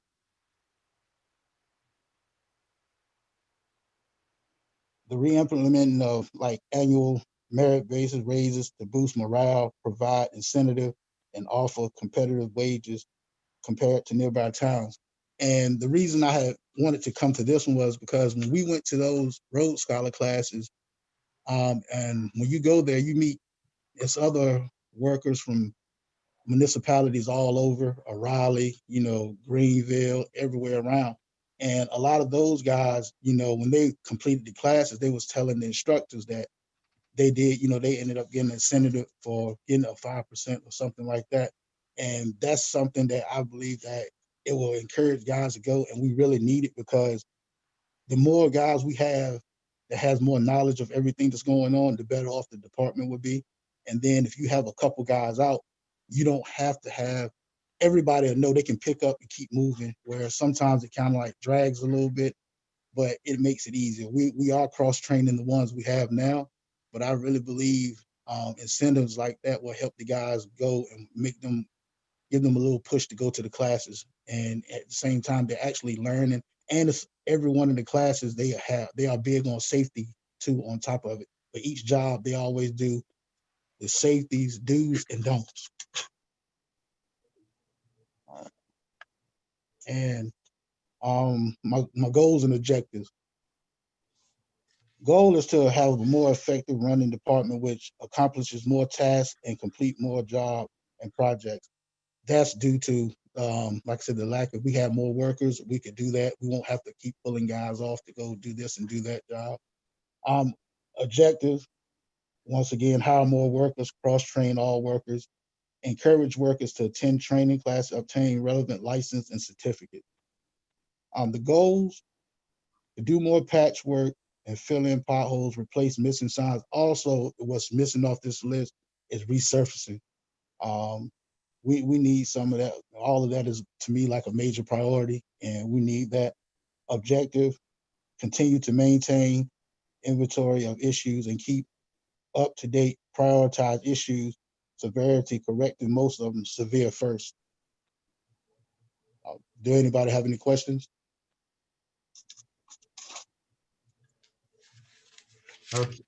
Thank you, Jordan. I think that's a good presentation.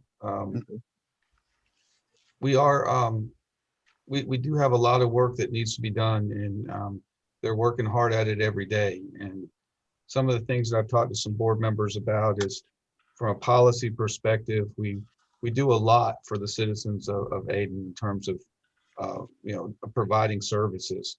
So they work hard. They provide backdoor pickup, and we pick up just virtually anything that anybody puts out on the curb. And sometimes that gets left for a little while because for whatever reason, but sometimes that leads to additional trash blowing around, and it makes our jobs even harder. So those are things that we probably need to look at down the road. All right.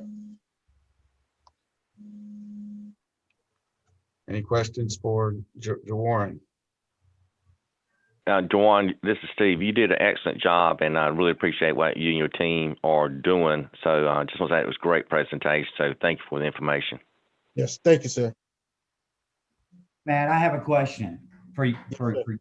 How often do we have any kind of plan in place? I mean, or for like our streets and our sidewalks? Do we have like annual inspections? Do we just do break fix, or what do we do on especially our sidewalks? Because a lot of the sidewalks are deteriorating downtown. So do we have something in place on that, or? We normally do have started doing like an annual inspection. Matter of fact, this summer we had contractors come in and they had started doing some replacements of sidewalks on 3rd Street, I think 2nd, and we're getting ready to start on Lee Street. Okay. Some of the areas that's like trip hazards, that's the areas that's really broken up real bad. And like at times I have guys ride around and do what we call a window assessment. If they, when they're out looking to see if they see any that's real high trip hazards or anything where anybody that's walking, the trip, fall, or either if you have a few people around town that uses motorized carts, we want to make sure it's safe for them to ride on it if they're on the sidewalk where their wheels don't get caught in it and things like that. But we have, we actually started doing this maybe about 2 years ago. At first, it was like what you were saying at first, like break at, as it breaks, we fix it. But we had started, like I said, the last couple of years are actually doing like an annual window look just to see the bad areas first and start doing those first. Okay, so if an area that's a potential trip hazard is found on our sidewalks, do we call, who do we call on that? Once I'm notified about it, I'll go out first, and then as soon as I see if it's something that we can handle, we'll go ahead and do it right then and there. But sometimes it's the job is so big, there's a lot of it that has to be replaced that we can't do it, because if we do, like other stuff in our department will go lacking for that time frame. So I'll end up calling a contract. A lot of times it's Roger Caraway.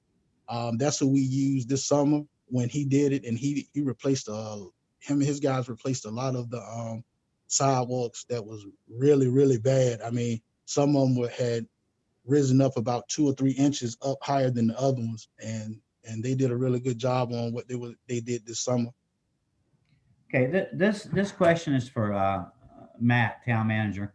What are the responses as far as the business owners is concerned downtown?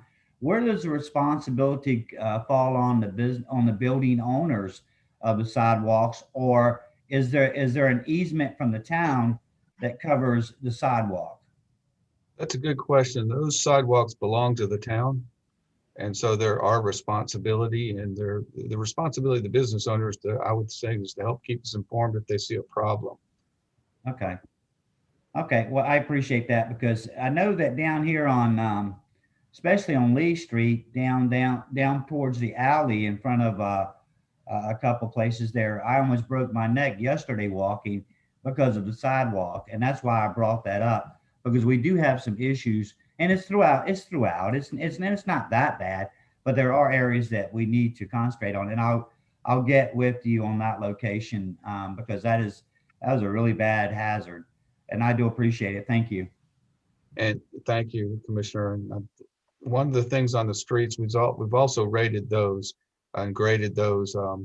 And so they're prioritized in terms of their condition, the condition of the pavement.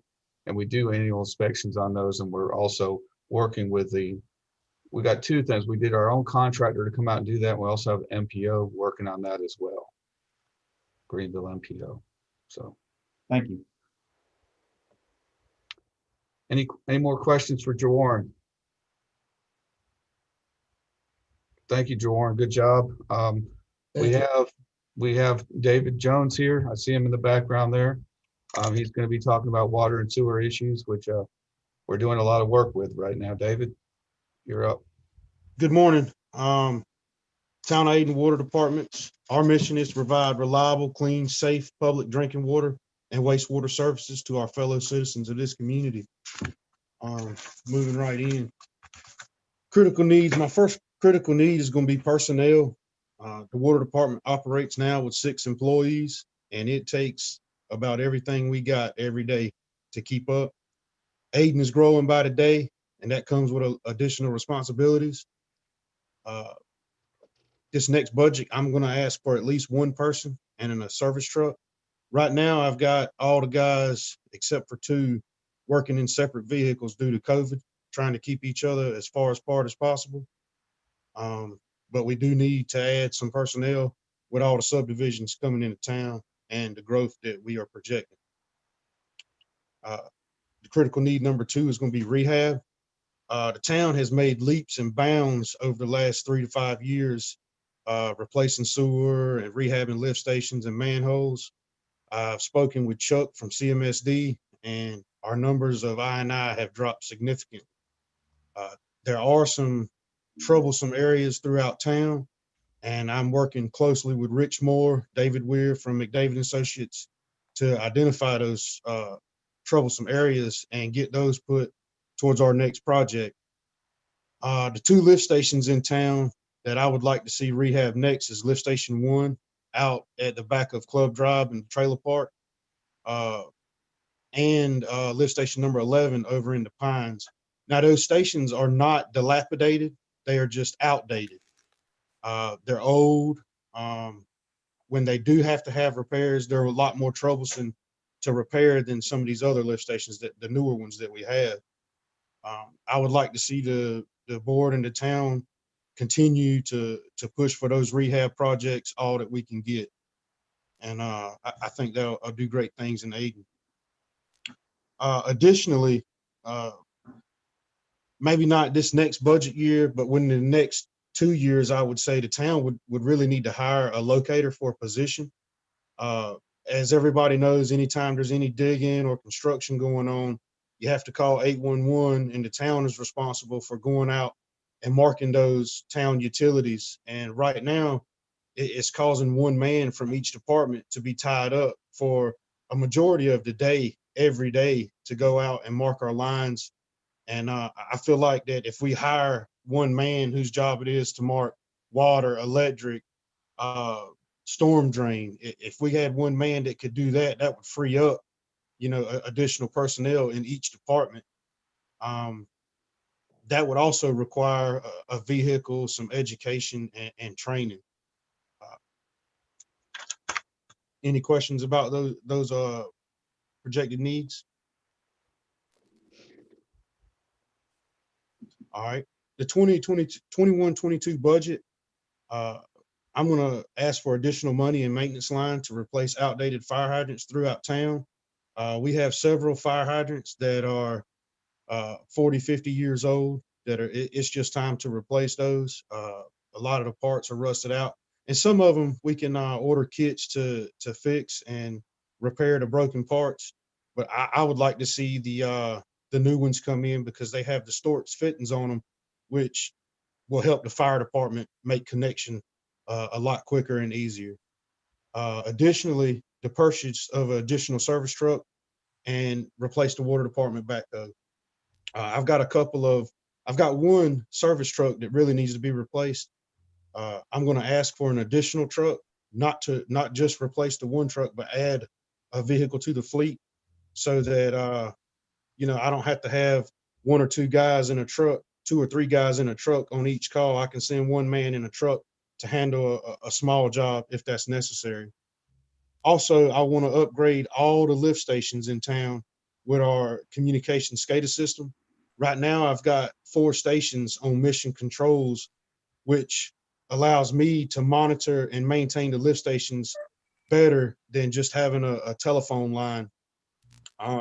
It gives me the availability to pull up online the times, how often a pump runs, how many times a day the pump runs, and I can trend that information to know beforehand, before a pump, just malfunctions totally, and we have catastrophic failure, which costs $5,000 to $7,000 to repair a catastrophic failure on a pump.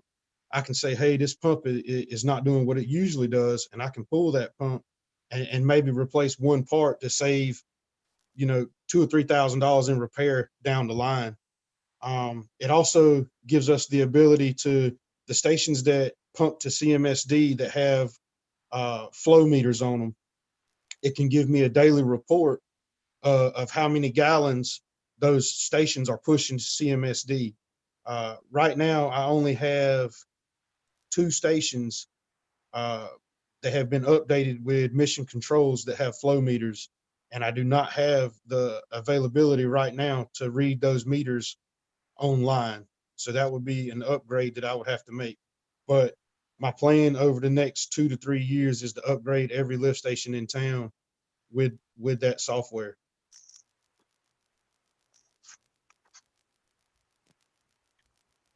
Any questions, board? Matt? No, thank you, David. I think your initiative on the SCADA is a very wise one. I do believe we need to upgrade all our stations with SCADA as soon as we can. So I would say that's definitely one of the strategic priorities. Thank you for your presentation. I have one question. During the time that Greenville Utilities, we're putting in their new gas lines, did we have a locator out there assisting them to make sure they did not cause any damage? Yes, they call in locates. Right now, we have one guy that handles the locates, and I don't want to say we put locates on the back burner, but when we get a locate in and we have a water leak or something, we all have to go fix that water leak, and sometimes a locate is put on the back burner for a day or so. But yes, when the gas department came in, we did have William Gay stayed out with those guys a lot. Now, they did have some damage to some of our utilities, and the problem there lied in some lines that were not marked on our map on the ARC reader. Some of them are marked now because they found them when they started digging. The technology is growing as far as tools for locating services. And we have purchased a $15,000 ground penetrating radar last year as part of that money came in through one of the sewer projects that were left over. And we also have a digital locator wand that connects to our camera that tells us a pinpoint of a line. But without knowing about where a line is, there's really no way to locate it without that technology. And we've just received that technology this past year. So basically that penetrator you have, that can also help out the GIS to know where some of the things that are not on your map, was that information updated in the GIS also? Not as of yet. The locator that we purchased, we did not purchase the upgrade with the GPS on it because it was a $5,000 upgrade. Right now, if we find a line that's not on the map, what I have to do is basically draw it on a map, take a couple measurements, hand it over to Stephen, and he adds it. Or if I give him a set of as-builts, he adds it that way. Now, Stephen has given me a new app, not necessarily our GIS app that we use on our network, but another app that we use on our phone, and we are able to add those lines to that app as we go. if you, like you said, we've had a couple, you found some, you found basically pipes that we didn't know were there. So that, you didn't know they were there. So if one of the utilities, say Greenville Utilities, digging and they damage your pipe, who's held responsible for that, Matt? That's one of the reasons why they have the locate fund, the 811 fund. But it would be Greenville Utilities. I don't know that in the past we've held them accountable. I would have to defer to David in the past what we've done here. But when someone's hit something in the past, in my experience, we've held that person who hit it responsible for the damages. Thank you. Mr. Langley, if the line is marked on the ground and a contractor or Greenville Utilities damages that line, and if it's within the parameters of the 811 laws, then Greenville Utilities or whichever contractor would be responsible for replacing that line. However, if it's a line that we didn't know existed and there were no marks on the ground, the town would be responsible for replacing or repairing that line. And most of the time, if Greenville Utilities comes in and they hit a small water service that, my guys can jump on and fix within an hour, we just fix it. I try not to be too hard on those guys because we have a good relationship with them. And if I need something from them, they'll come help me out if needed. So, an hour-long job, I'm not really going to push for or to charge those. But if they hit a water main that was marked, most definitely they would have crews come out and fix it, supervised by us, or they would pay us whatever the charge was for repairing that line. Thank you. Yes, sir. Hello, this is Steve. In regards to the I&I that you can comment, we have made great progress in reduction or reducing where we were. How much do we know, or we may not know, how much great progress have we made? I don't want to throw a number out there and be wrong, Mr. Mayor. I know it is significant, a significant number. I can get back to you on that. I'll call Chuck and get a percentage if that's what you'd like to know. However, I do know there are additional areas in town that still need some attention. Where in town would that be? There's a few manholes out towards Jimmy's in between 2nd Street and 3rd Street going behind some customers' houses on private property. We have an easement, but it's on their property. There's about 4 manholes that are really dilapidated, and those are going to be high priority on our next project. Over on East Avenue, there's some sewer lines that need a little attention, and out towards Juanita Street, and we're going to start a project here within the next month or so, replacing some lines out behind Southern Bank and lift station number 8. Okay, thank you. Yes, you did sir. a great job in your presentations, so thank you. Mayor, I will say this, at a meeting, I was at the CMSD meeting, and Commissioner Davis and Mayor Pro Tem Mover was there. Chuck indicated that, over the past 5 years, we've reduced our inflow to the plant by over 500,000 gallons. So that is very a day. Yes, sir. That's great. That's incredible. We were at the same level as Winterville was, and Winterville's twice our population. So we still got work to do, but they made comments about the definite good work we've done on reducing I&I. Yeah, that's good news. So thank you for that. I got a question for Matt. Matt, I noticed on all these departments, all of them need more employees, need more staff. I guess back during the summer, I had a young man that wanted to work there. He went and filled out an application, and they said because he was related to me that they couldn't hire him. Is that a policy? I don't know if that's our policy in our manual off the top of my head. I'd have to get back with you on that, Pete. Okay, I really, I mean, If Kimberly's still on the line, you know, she might be, but I'll get back with you on that and let you know. okay, man, thank you. I have a comment I'd like to make to Mr. Jones. Ma'am. I just wanted to thank you for the attention that you and your crew did on Wellington with that water issue. It was quick, it was efficient, and the neighborhood there greatly appreciates it. You're welcome. You're very welcome. Any other comments or questions for David?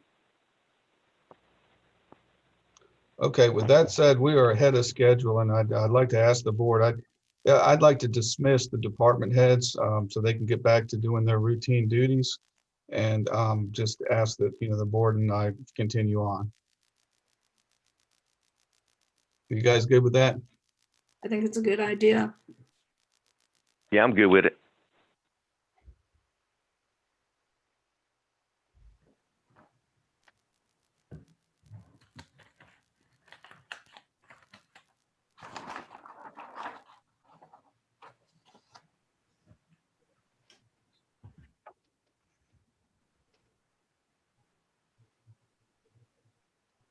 Okay, I think pretty much everybody's kind of off then. I wanted to comment on a couple things. In your packet, you got some of my analysis, and I know that's probably going to take you a little while to go through.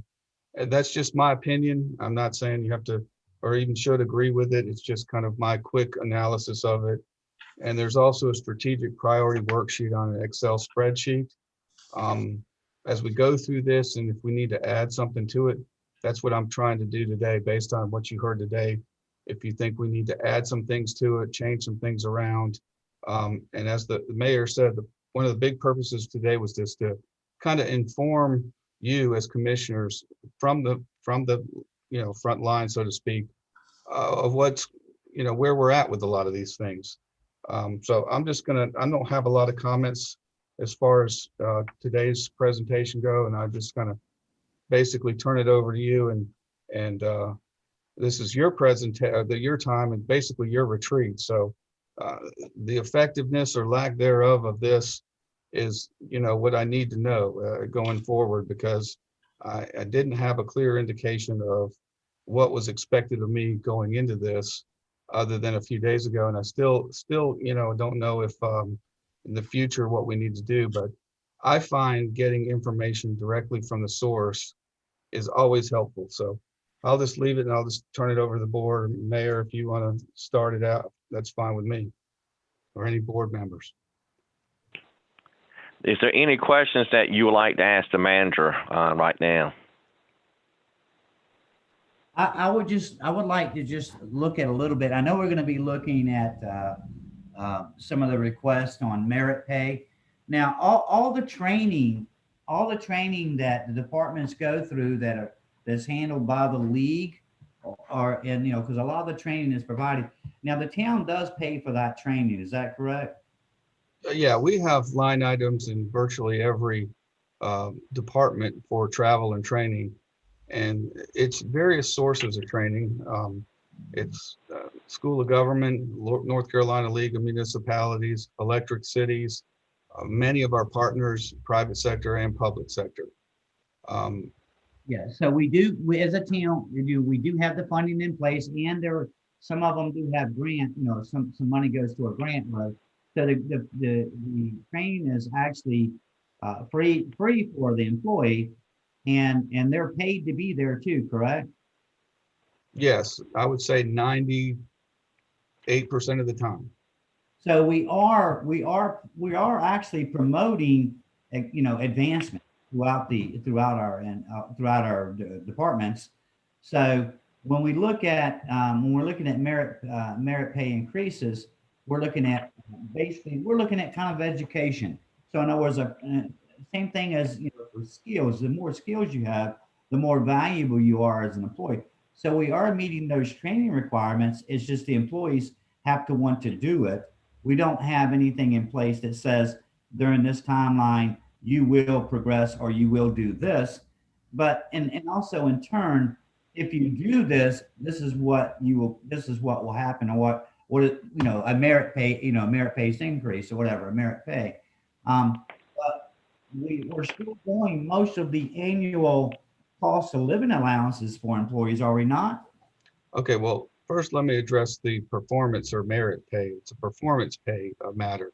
The job training you're talking about is necessary job training just to keep up their credentials in most cases, or to advance their credentials so they can do more for us, whether it's a, you know, operating a backhoe or something like that. If we need somebody, they need to have commercial grade licenses and things like that.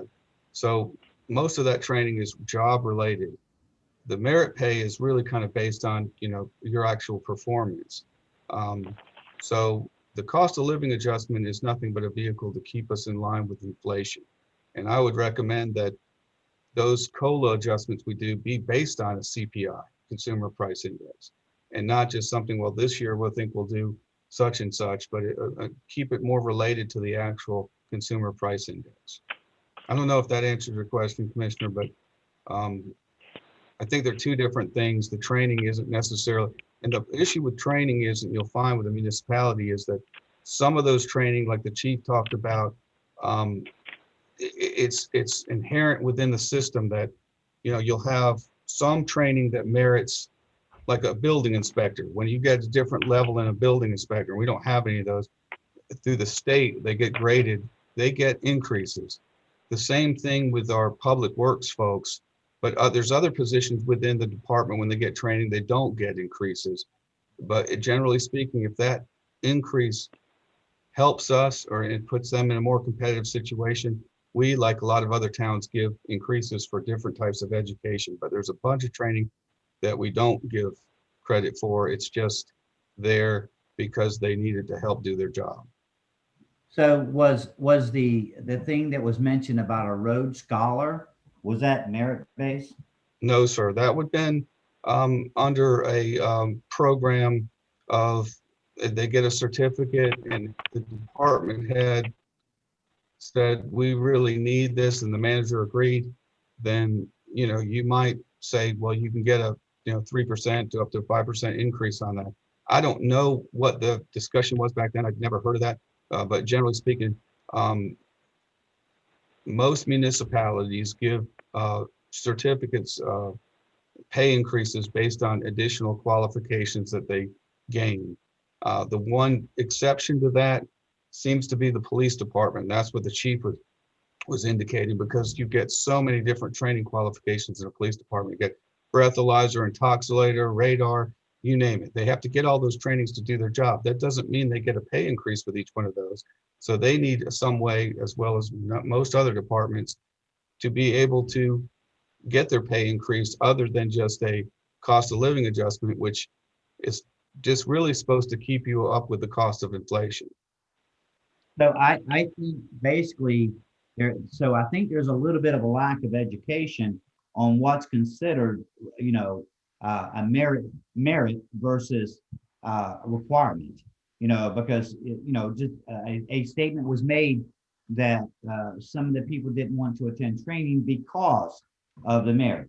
And you're saying, and cross training or something like that, of course, might be fall under merit, which training in general, it goes with the job. Yeah, I think Jorn knows, he understands. I think he said merit, but I think he meant that they were promised, I guess, to the department head or the manager at that point, according to what he said, if they went to this particular training, that they would be given a 5% pay increase. That has nothing to do with merit pay. It has nothing to do with a performance review. It's just something that I guess was told that they could do. I don't, you know, but normally speaking, sometimes particular positions, if they do get a certificate, they allow for a pay increase, but that's not across the board with every department. And that's the way it is in lots of municipalities, because, you know, like we don't have them here, but the wastewater treatment plant operators, if they get a different level or a grade, they can do more at the plant, and then they're highly recruited from other places. So everybody's doing this sort of certificate pay increase. So you have to do it just to stay in the game, so to speak. And that's the same thing that's happening with different kinds of certificates as well. Right. I'm just stating that I think we need to make sure we're clear on what just like you just explained it out, the merit pay is based on evaluation. Absolutely. I couldn't agree with you more. And we all need to stay up, and we all need to be educated on what we do. And that's part of the job. And we need to attend the training. Yes. Okay. Thank you. You're welcome. Any other questions?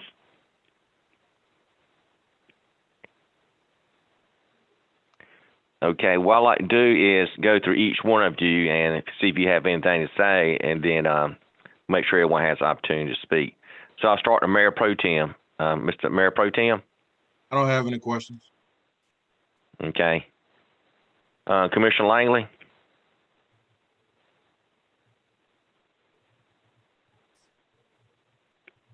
Commissioner Langley, you have any more? You're muted. Comment? I was trying to unmute it. No, I have no more questions. Commissioner Ross? No questions. Commissioner Goff? No questions. Just want to say that I was very impressed with the presentations that were given to us. And I really feel like I've been more informed as to the workings of our departments, and appreciate everything that they have done. Thanks. Commissioner Davis? No comment. Yeah, I agree with all of you. I think the information was very valuable. Even though I've been with the town a long time, like some of you have, I did gain some knowledge of things I did, would enhance my knowledge, so I'm very appreciative of that. I think, bringing the our leadership together in collaboration, getting a chance to educate us, getting a chance to talk to us and us ask questions I think was very valuable, not only to us, to them. And it shows that we're trying to be in the same direction, have some unity and moving forward as one town. I think there is, to me, a lot of opportunities, as you can see, and the managers excel. There's a lot of red and 1 or 2 or 3 blocks of green, and maybe 1 or 2 blocks of yellow. So we do have a lot of work ahead of us to meet the needs that was identified today by our department heads. I think the thing that to me stood out more than anything else was our team in the electrical, water, sewer, and water, sewer, and stormwater, and those type of things, sanitation, streets. Is that due to our growth, it's evident that they need more team members to be part of their team and doing things that can help them be more efficient and more effective. So I think that's going to be a tough priority moving forward, that we need to identify that need and help them provide the resource they need to make our town aesthetic and for the potential growth that we'll see in the future. So that's going to be something that's going to have to be part of the discussion, because that is a strategic move that we're going to have to look at. Play classification, I think that's another common thing we heard, especially in the police department and our HR discussion and other discussion by other department heads. That's important. I think evaluation, I agree with Commissioner Langley. I appreciate his clarifying. I agree with him totally that our team members need to understand what the merit is, what's the cost of living, and then is there a certification that is required? Is the board going to reward certifications? Do we have a tier of recognition by some type of financial reward? And I think the infrastructure is going to be a key as we move forward. We talked about that with our growth. I think that's going to be important. I think we need to continue the code enforcement. That's going to be crucial. I think that Wayne and our team has done an excellent job and helped clean up the town in that regard. I think, as far as economic development, I think we do need to look at a site, a smart site, or some type of site assessment in our industrial park. I think commercial site center should be a priority. Downtown, and then the growth on 102 Highway 11 should be top priority.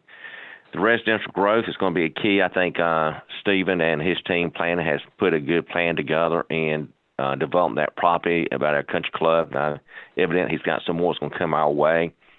And I think the infrastructure that we're going to put in place, the addition of the sewer lines in that area, is going to be key. But, we're going to have to support all this growth moving forward. And so we're going to have to, in the budget process, so the way I look at it is we're going to have to spend money before we get revenue for it. So it's going to be a lag time before we get revenue because you got to build it, and then it takes a year to assess tax property or tax assessment on that property. And so we'll get the revenue eventually, but we may have looked some like financial opportunities and put some of the stuff down with realization of getting gains back later because it will be lagged in getting our revenue in that great way. One thing I will recommend, which I did not hear, which I think is important, because I think all of us spoke to that, is the connectivity, communication, and I know Commissioner Lang spoke highly of this, of communication between our different departments and team members within it, those who does really is that frontline worker. Is I will recommend, I don't know, you may do this, I don't know, but I'll recommend that for sure you have team huddles at least weekly or more during the week. And I'll recommend that, I don't know how often you, Mr. Manager, get a chance to talk to the different teams as a group. And I know COVID makes it very challenging that, you really don't want to do those team meetings per se, but I think, I don't know if you do it individualized or what, but I think it'd be very beneficial. I know our leadership team, I'm sure they do this, is to make sure we have contact with our team members on a regular basis and, make sure that they are being heard. I think Commissioner Lang's thoughts about the employee engagement at 50% is something that could be concerning. I mean, why didn't they do it? It could be the fact that, well, why I turn in, that's going to be done. It could be that, or, it could be other reasons. But those are my recommendations. But I think it's a great day. I think it's great information. I think it gives us the structure or the initial phase of doing our budget and setting priorities, because it's a lot of red, and we're going to really have to be very focused and do our diligence and make sure we get the priorities right and moving forward to our success. We all know that the next 5 years is going to be crucial in the town, especially the first two, and getting this infrastructure in place and getting growth in the town of Ayden, marketing the town of Ayden. There was not much conversation about marketing the town of Ayden. We're going to have to figure a strategy. I know that Kim talked a bit about her getting jobs here, or trying to influence people to come work here. But we also need to have a marketing plan moving forward that will really help with our business and us, the town, and the amenities that we have, and make sure that we are really highlighting the town the way that will bring that growth to those houses. So that's my comments. And again, I want to thank every board member for their time and their conversations. And I do want to thank department heads and the manager for their due diligence. I knew it took time to put this slide presentation together. I do appreciate that each department had a mission and goals. I've never seen that before. So my 37 years or 20 years, I don't know how many years I've been with the board, I really had not seen that from department head. I knew what the town goals were and the mission, but not from each department. So that to me was very valuable, and they were very clear and understanding, and very well. I was very impressed with them. If they meet those missions and attain those goals, we're very fortunate to have department heads and people in leadership that are doing that. So I was very impressed with that. So you can tell, Mr. Manager, how much I was impressed with that information. And I was impressed all up, but that really stood out. So those are my comments. Anybody else may have comments, Mr. Manager? Thank you, Mr. Mayor. It was a more effort, I think, on the department heads than they've been asked of in the past. And I think some of them were really happy to do it. And I don't know, maybe some of them thought it was time not well spent. But in the end, if we don't know where they're at, and I want you to know firsthand where they're at, then it's hard for us to lead and manage the way we got to do it as a team. And that's why I'm here, to try to bring people together as a team. And if these formats or this style didn't fit your needs, and I've used this before in the past and I thought it worked very well, but if it doesn't meet your needs, I would suggest that, get with me and we'll change it up for the future. I don't want to waste people's time. That's the last thing I want to do. I want to make sure that our time is very well used and that we all gain something from what we're doing here. And with that said, I don't have anything else to offer. Just again, thank you for your time, and we'll be putting these together. Just look at these priorities, think about what's been said over the weekend, and you know, let's move forward and try to. We'll start the budget process. I'm glad we all know what the priorities of the departments are. Everybody. I mean, when I evaluate department heads, I'm looking at what they do in terms of their, not just their mission and vision, but their goals and objectives. My job is to help them accomplish those goals and objectives. And we need to make sure those goals and objectives are lined up with your board priorities. And that's what this was about, lining us all up together. And I'm glad to hear that you understand that one of the things that's kind of broken here is the fact that, you know, there hasn't been a system in place for merit pay, and we've been falling behind a little bit.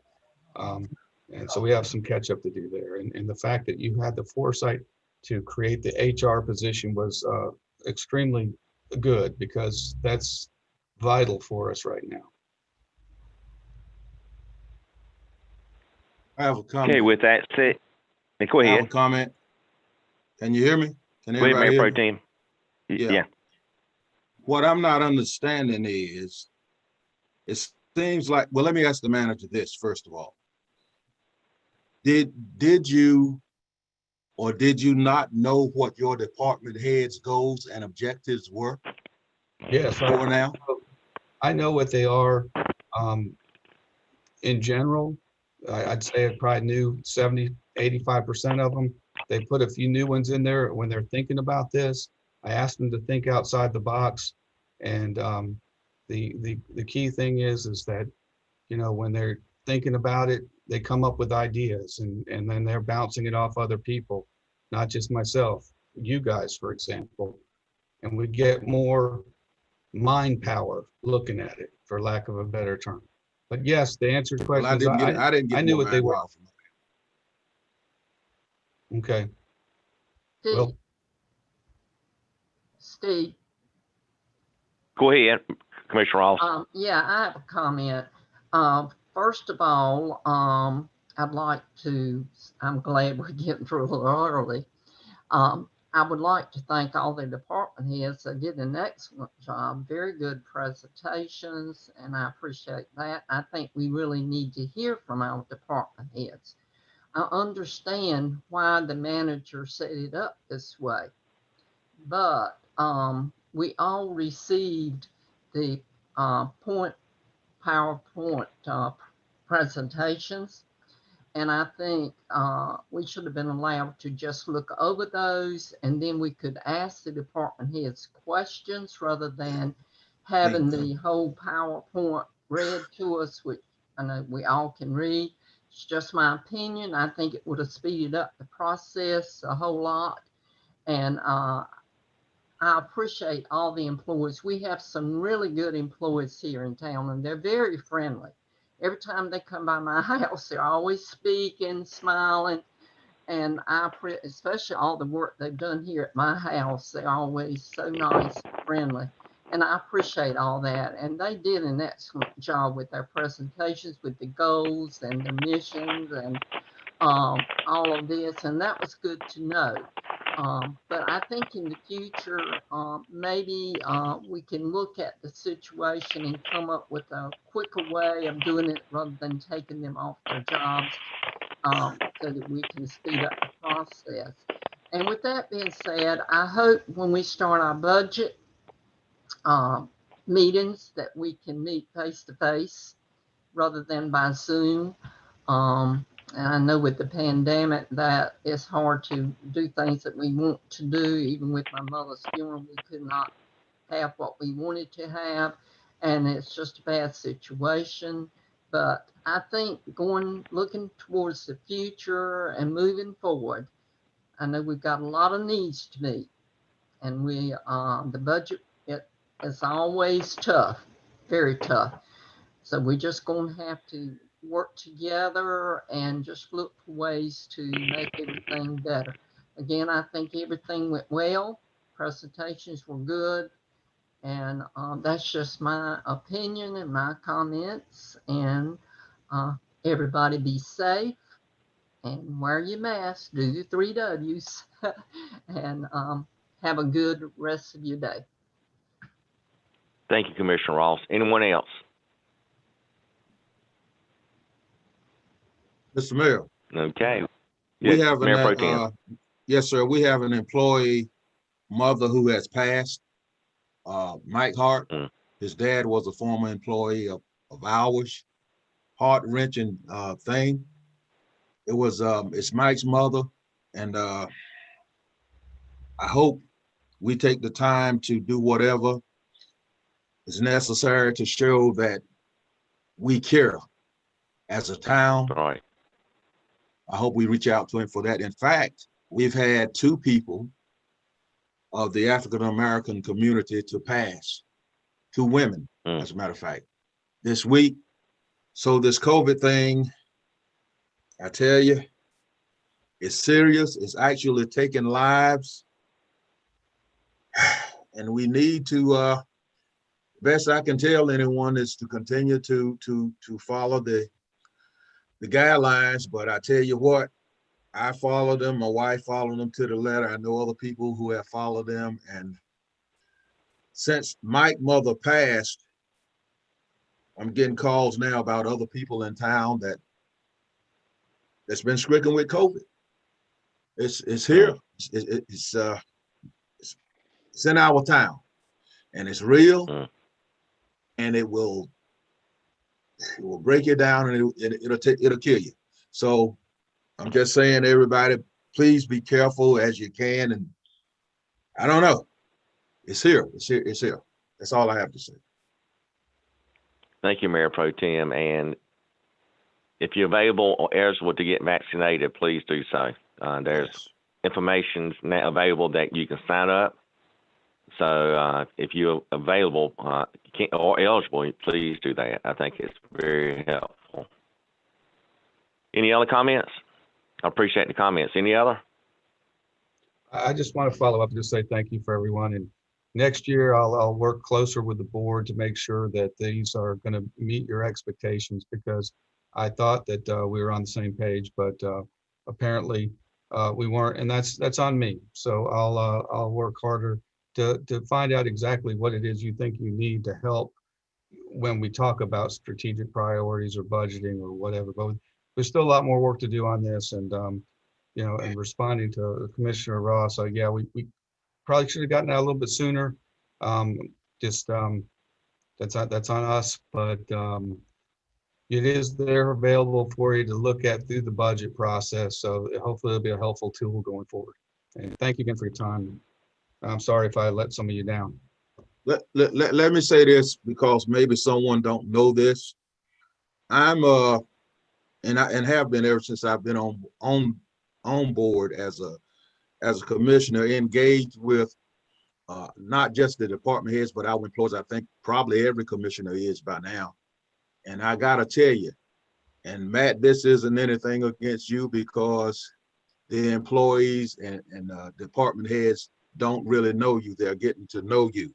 But the thing of the history of this town is employees will come to us commissioners because they're afraid if they come open-heartedly to the manager, that the manager may take action, maybe not then, but later on. And as a result, they'll be phased right out of their jobs. They come to us. They come to us commissioners. And whether we try to send them to you or not, and I understand that you're new here, is one thing. They don't, maybe it's because of the past history with the managers, but we get a lot of information that you should be getting. And there's a lot of stress, and I'm here to tell you, in this town, based on your management style. What it is that's doing this, I don't know. But well, they'll come to us before they'll come to you. I'm not saying they don't come to you, but they're not going to come to you with an open plate and say, well, this is what I'm dealing with, like they do myself, and I assume some of the others. Well, thank you, Mr. Mayor Pro Tem. I know this was something different for them doing these PowerPoints.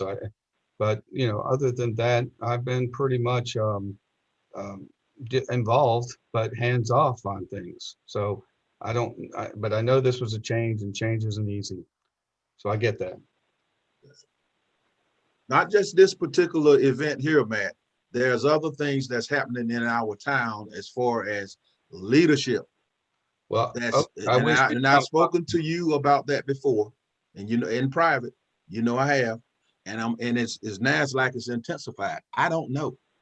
Well, I can only bring to you what they bring to me. I'll call you because I don't recall you talking to me specifically about. Well, that's why I'm going to have to start emailing you then. Well, and I don't want to have to do that. I would like to be able to talk to you, Matt, and for you to be straight up when I talk to you. And it just like this thing here, you said that you believe the mayor and commissioners need and want to hear from you. That's not it. I'd already talked to you about that. You're making me distrust you just like you department heads and everyone else in this town. I'm looking for a manager that's fair. You shake your head all you want to, and strong. I was just saying, I'm not getting that. Wait a minute. When I keep hearing that certain people are running this town, Matt, we're hearing it too much. And I'm not the only one that hears this. And it doesn't make me feel good as a commissioner. We hired you. I'm done. Okay. Okay. So what we'll do, we'll take that offline to get more specific information and see how we can make things better. It's going to take all of us working together to get where we need to go. And I will say myself is, I don't get it right.